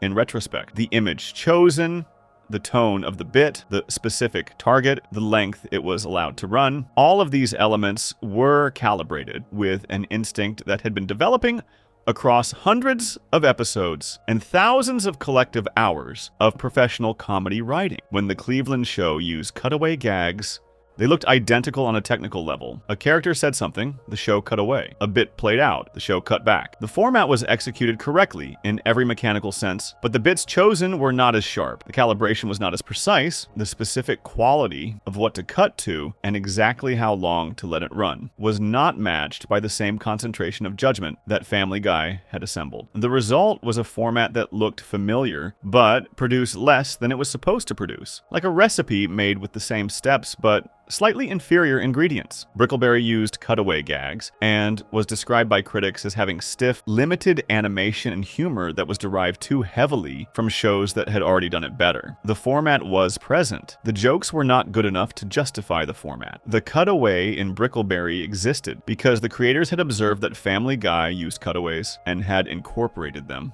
accordingly. This is the most important distinction in this entire essay. Observing that something works and understanding why it works are completely different operations, and only one of them allows you to reproduce the result. Bordertown used cutaway gags. It was created by a man who had spent years in Family Guy's writer's room watching those decisions get made firsthand. And still, the gags in Bordertown were described as desperate and crass rather than genuinely funny, which means that even direct exposure to how the decisions were made did not automatically transfer the capacity to make those decisions at the same level. Watching a great chef cook does not make you a great chef.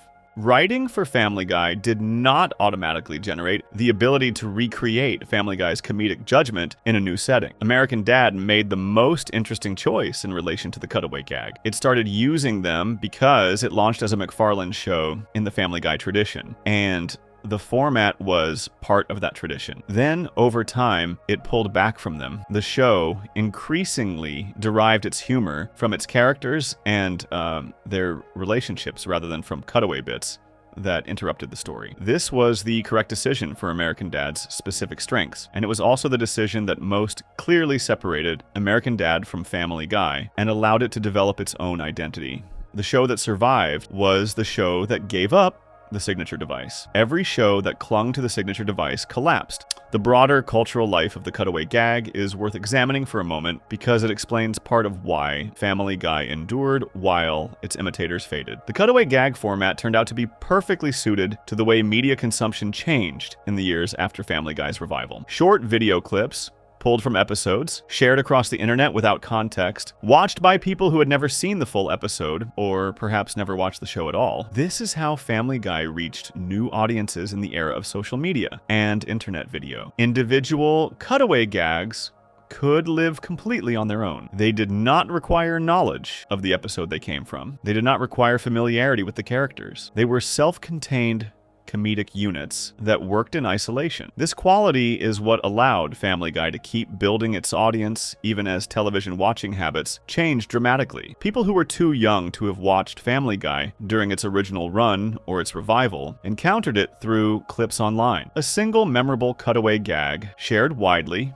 could introduce the show to someone who would then go back and watch episodes, discover more gags, become a viewer. The show generated content that could travel in a media environment, built for short, shareable, self-contained pieces of entertainment, and it had been generating that content unintentionally but perfectly since 1999. The Imitators did not generate the same kind of clips. Bickleberry cutaways did not go viral. Gregory did not produce moments that got shared widely online. The Cleveland show had some clips that circulated, but not in numbers that drove new viewership back to the show in any meaningful way. The quality of the underlying comedic judgment determined not only whether the gag was funny in the room when the episode aired, but whether it was funny enough to travel, to be shared, to find audiences beyond the people who happened to be watching Fox on Sunday night. What this means is that the cutaway gag was not just a joke format, it was the core unit of Family Guy's ongoing cultural presence. It was how the show kept mattering in between new episodes, how it kept being discovered, how it kept being relevant in a media landscape that was always moving towards shorter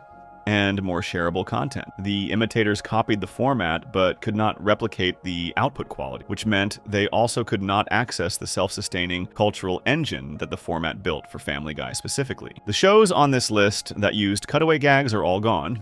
Family Guy is in its 24th season, its clips are everywhere on the internet, and in April 2025, Fox renewed it for 4 more seasons, alongside The Simpsons, Bob's Burgers, and a returning American Dad. The show that invented the dominant comedic device of 21st century adult animation is still the only show that can use that device at full power. Every weapon looks simple until you try to pick it up. Underscore, quote, _9, _. And all of this, the failed cutaway gags, the collapsed spin-offs, the canceled copies, the shows that tried and fell apart, took place inside a specific structure that Fox had built and called Animation Domination, a Sunday night block that Family Guy made possible and that Family Guy made into a graveyard for everything that tried to exist alongside it. The full picture of that graveyard and what it took to build it is the next and final piece of this story before the conclusion that all of it has been pointing toward. Section 11.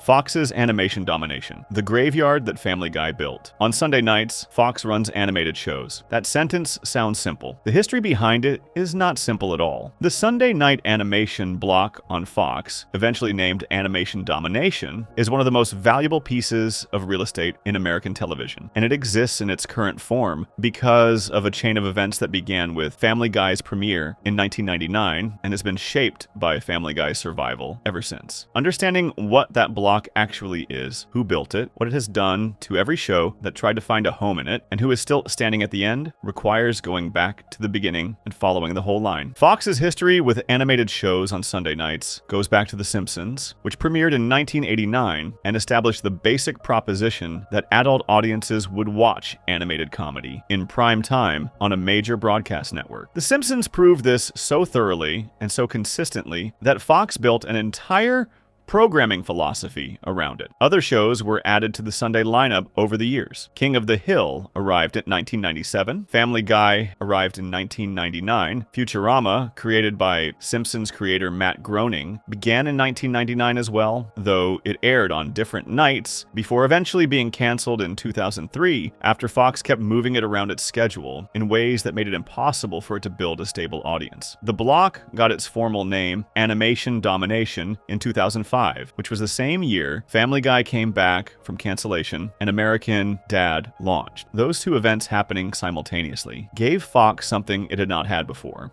a full Sunday night of original adult animated content anchored at both ends by shows with proven or growing audiences. The Simpsons on one side, Family Guy and American Dad on the other, with the whole evening functioning as a package deal that kept viewers on the channel from 8 p.m. through the end of the night. This was valuable in a way that went beyond any individual show's ratings. An audience that settled in for The Simpsons at 8 p.m. and stayed through Family Guy at 9 p.m. was an audience that had given Fox 3 hours of their Sunday night. Advertisers paid for that kind of sustained attention. The block as a whole was worth more than the sum of its individual parts, which meant that every show in the block benefited from every other show in the block, and every show that failed hurt every other show around it. King of the Hill ended its run on September 13th, 2009, after 13 seasons.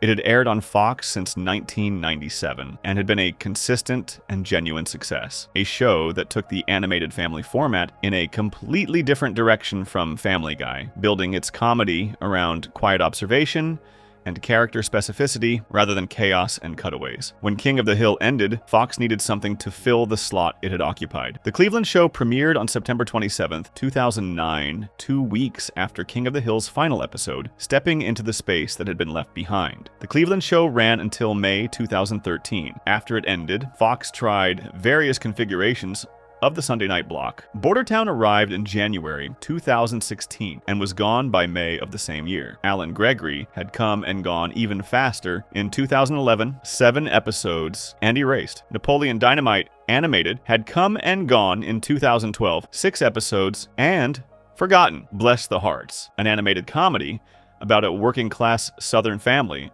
starring Kristen Wiig, premiered in September 2019 and was canceled after 2 seasons in June 2021. Duncanville premiered in February 2020 and was canceled in June 2022 after 3 seasons. Housebroken, an animated show about therapy animals, premiered in 2021 and was canceled in May 2024 after 2 seasons. The Great North, an animated comedy about an Alaskan family, ran for 5 seasons before Fox canceled it in October 2025. Read that list again. The Cleveland Show, Alan Gregory, Napoleon Dynamite, Bless the Hearts, Bordertown, Duncanville, Housebroken, The Great North. These are shows that collectively represent years of development, millions of dollars of production costs, the careers and creative energy of hundreds of writers and animators and voice actors and producers, and the hopes of network executives who believed each time that this would be the one that stuck. Every single one of them is gone. During the same period that all of those shows were launched and canceled, The Simpsons kept airing. Bob's Burgers, which premiered in January 2011, built its audience slowly and carefully and kept being renewed. And Family Guy kept airing, season after season, renewal after renewal. Through every change in the television landscape, through the rise of streaming, through every shift in how audiences consumed entertainment, Family Guy kept going.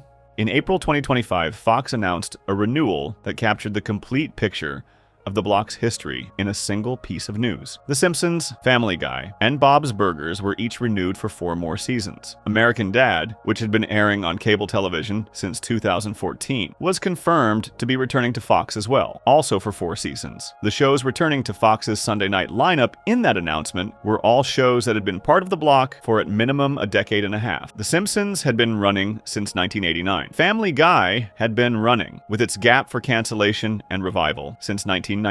Bob's Burgers had been running since 2011. American Dad had been running since 2005. Everything that had been launched between and around those shows was gone. Every attempt to add a new voice to the block, to build something fresh alongside the established shows, had ended in cancellation. The block that had been called Animation Domination had become, for any new show trying to join it, something closer to an elimination round. The reasons for this pattern are worth examining carefully because they are not all the same reason. Some shows failed because they were poor quality.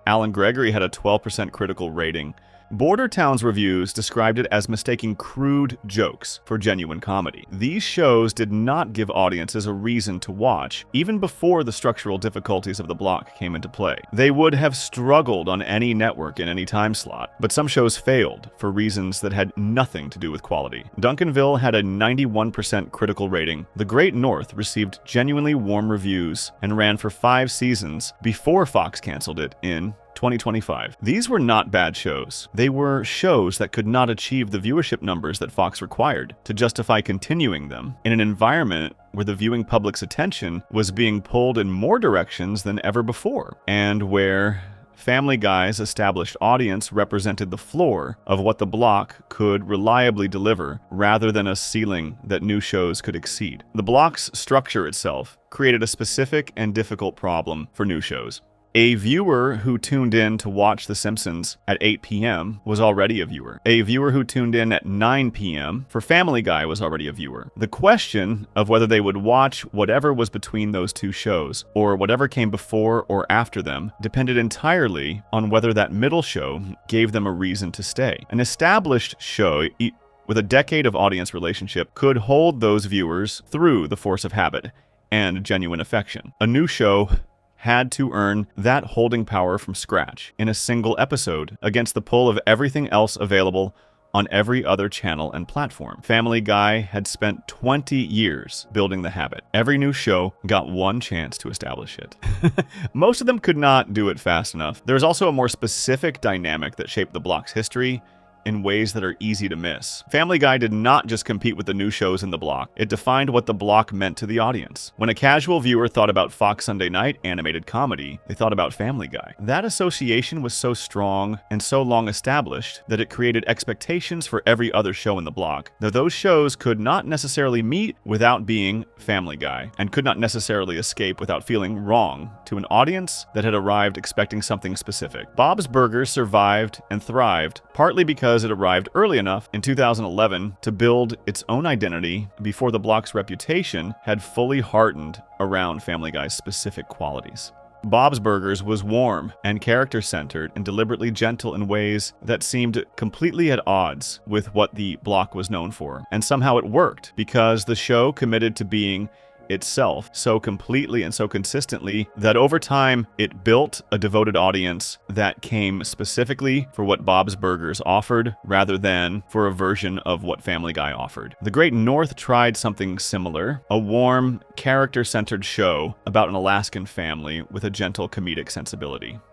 It ran 5 seasons, which is longer than most shows in this essay managed, but it was still canceled. The audience it had built was smaller than Fox needed. 5 seasons is a respectable run, but it is not survival in the way that Family Guy's survival represents survival. The Great North's cancellation in 2025 is the most recent entry in the long list of shows that the block has claimed. The graveyard that Family Guy built is not a conspiracy. Family Guy did not actively prevent other shows from succeeding. It did not lobby for their cancellation or sabotage their launches. What it did was simpler and more structural. It existed for 25 years as the primary reason anyone tuned in to Fox on Sunday night for animation. It set the standard for what animation on that network meant. It delivered a specific audience with specific expectations night after night, season after season. And in doing so, it created conditions in which every other show was measured against it, competed with it for the same audience, and almost universally failed to match it. The block that Family Guy made possible became the block that only Family Guy could survive. Every other show that tried to live in it found out the same thing eventually, through ratings, declines, and cancellations, and episodes quietly burned off on streaming services. That the address was not the advantage it appeared to be. That sitting next to Family Guy on the schedule was not a gift. It was an expectation that almost nothing could live up to. Before we move on, if you're enjoying this analysis, please consider subscribing. It helps the channel tremendously. All of which leads to the final question, the one that all 12 sections of this essay have been building toward. If the formula cannot be copied, if insider knowledge cannot transfer the secret, if even critical excellence cannot guarantee an audience if the block itself has become a graveyard for everything that enters it. Then what is it that Family Guy actually has? What is the thing that nobody else has been able to replicate or match or replace in 25 years of trying? The answer is more specific and more human than anyone who tried to copy Family Guy ever seemed to realize. Section 12. Why Family Guy survives everything it inspires. On April 2nd, 2025, Fox made an announcement. The Simpsons was renewed for 4 more seasons. Bob's Burgers was renewed for 4 more seasons. American Dad was confirmed to be returning to the Fox network after more than a decade on cable television, also for 4 seasons. And Family Guy was renewed for 4 more seasons, which means the show will be airing new episodes on Fox through at least the 2028 to 2029 television season. That would put Family Guy at roughly 30 years of existence on the same network that canceled it twice before it ever reached its 5th season. Then, on March 12, 2026, Fox announced something else. A new spin-off of Family Guy had been ordered. The show is called Stewie, and it will follow Stewie Griffin as he navigates preschool while also exploring time and space travel. Seth MacFarlane co-created the new series alongside writer Kirker Butler. The show is set to premiere sometime in the 2027 to 2028 television season. The Griffin family, 26 years after the original show first aired, is getting bigger. Think about what that timeline contains. Family Guy premiered in 1999. It was canceled in 2002. It came back in 2005. And in 2026, it is being used as the foundation for a new spin-off, with Fox ordering 2 full seasons before a single episode has aired. The same network that canceled the show twice, that once tried to sell the rerun rights and found almost no interest, that eventually gave them away for nearly nothing to Cartoon Network, is now treating the Family Guy universe as one of its most valuable creative properties. Every show in this essay is dead. Family Guy is generating new shows. That gap requires an explanation, and the explanation is not as simple as saying Family Guy was better than everything else. Some of the shows it outlived were genuinely good. Duncanville had a 91% approval rating from critics. The Great North ran 5 seasons with warm reviews. American Dad, which survived by becoming its own distinct show, is broadly considered by serious animation watchers to have become more consistently creative than Family Guy itself in recent years. None of that changed the outcome. Family Guy kept going, and they did not. So what does Family Guy actually have that nothing else has been able to match or take away? The first and most concrete answer is the one that started everything: a relationship with its audience that was built through shared adversity. This sounds like a soft answer, but it has a very hard and specific meaning in Family Guy's case. When the show was canceled in 2002 and its fans responded by buying the DVD sets in numbers that had never been seen before for a canceled television show, they were doing something beyond expressing appreciation for entertainment they had enjoyed. They were participating in the show's survival. They were collectively the reason it came back. The audience that watched Family Guy's revival in 2005 knew that their behavior, their money, their loyalty during the years the show was off the air had directly produced the thing they were now watching. That is a different relationship than almost any audience has with almost any show. Most television viewers watch a show because they enjoy it. Family Guy's audience, particularly the core of that audience that had been there from the beginning, watched the show with the knowledge that they had saved it. The show existed in a real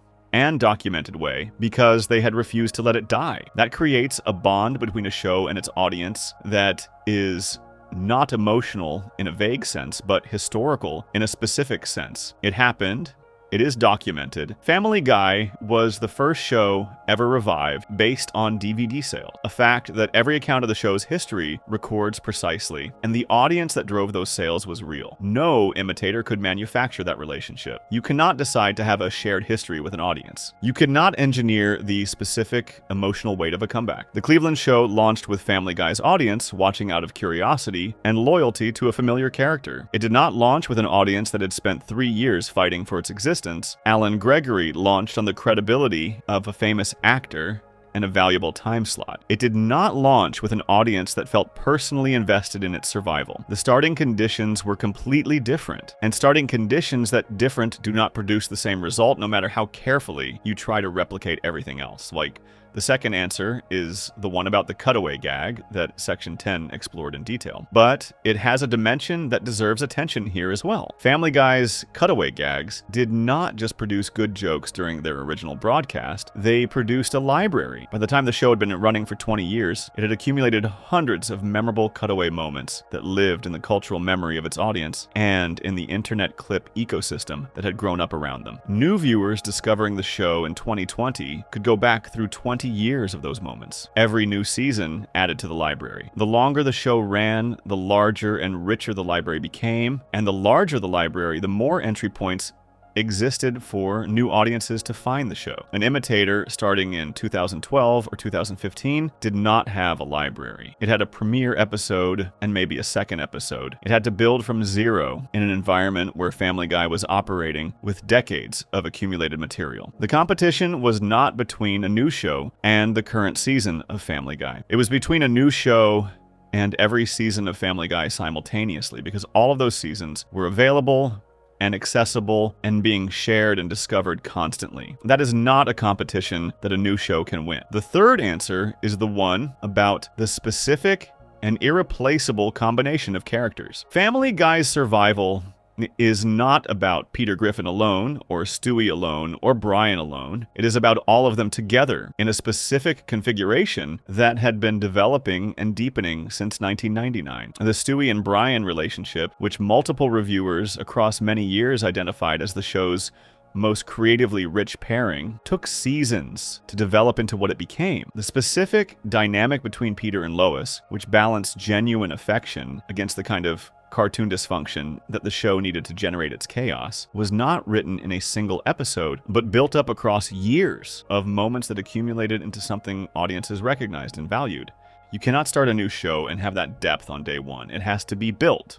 The shows that tried to build it by copying Family Guy's character types, the bumbling father, the smarter wife, the strange pet, the chaotic child, discovered that the types without the history produce something that looks like a blueprint for a house rather than the house itself. The blueprint is correct. The years of lived-in detail that make the house feel real are not present because they cannot be transferred. They have to be accumulated. The fourth answer involves something that is harder to quantify, but very easy to observe across the history of this essay. Family Guy survived because it was willing to change, absorb criticism, and adjust over time in ways that kept it connected to its audience even when individual seasons or individual decisions were not well received. The show knew by its third season that its revival-era version needed to be different from its original run. Writers and MacFarlane himself have acknowledged in various interviews over the years that the character of Brian, for example, was written differently in the early seasons than in the revival seasons, because the original version had started to feel dated, and the show made a conscious decision to update him. That willingness to adjust, to take in feedback and respond to it over a long run, is something that only a long-running show can do. A show that runs 7 episodes does not have the time or the space to find itself, realize something is not working, and fix it. A show that runs 24 seasons has done that adjustment cycle dozens of times. Every long-running show that survives does so partly because it keeps learning from its audience. Family Guy had 24 seasons of that learning to draw on. Duncanville had 3. The Cleveland Show had 4. The learning curve that produces a genuinely durable television show requires time that the canceled shows were never given and, in some cases, never managed to earn. The fifth and final answer is the most straightforward one.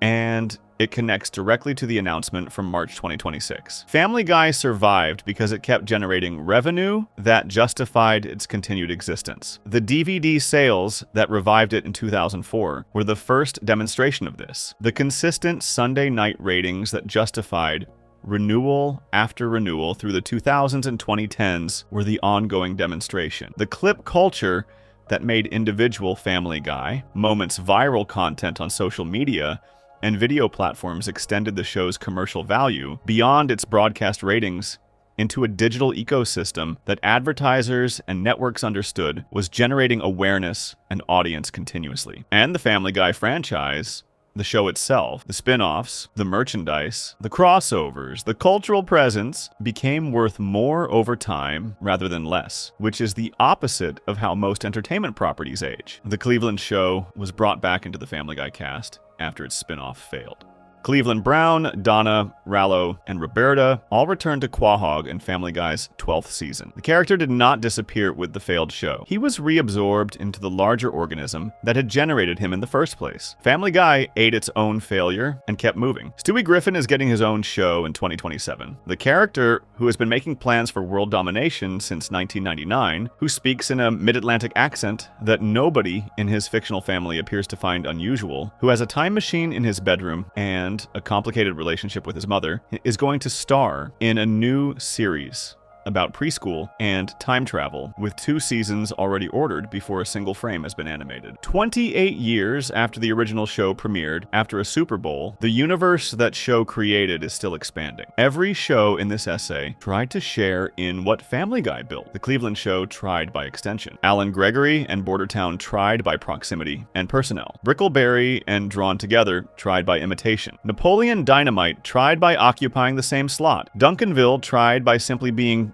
genuinely good in the same neighborhood. Every single one of them is gone. Family Guy did not kill them with malicious intent. It killed them the way a large and deeply rooted tree kills the plants that try to grow in its shade, not by attacking them, by existing so completely, so durably, so deeply connected to its audience and its network and its cultural moment, that the light and space and attention available to everything around it was always going to be less than what anything new would need to survive. The graveyard exists. Family Guy built it without trying, and in the spring of 2026, while the grass grows over the headstones of everything that tried to follow it, Fox announced a Stewie spin-off and renewed Family Guy through the end of the decade. The show that inspired everything is still here. Everything it inspired is not. That is the whole story. And now that you have all of it, the question that has been sitting underneath every section of this essay, the one that started with a man and his dog in a short film that almost nobody saw, finally has a complete answer. Not a formula, not a set of rules, a specific, documented, unrepeatable history of a show that survived everything because of what it built with its audience in the years when nobody was sure it would survive at all. The next chapter of that history is already being written, and given everything this essay has covered, there is exactly one thing we can say with certainty about whatever comes next. Family Guy will probably outlive that too. If you enjoyed this video essay, make sure to subscribe. Thanks for watching, and I'll see you in the next one.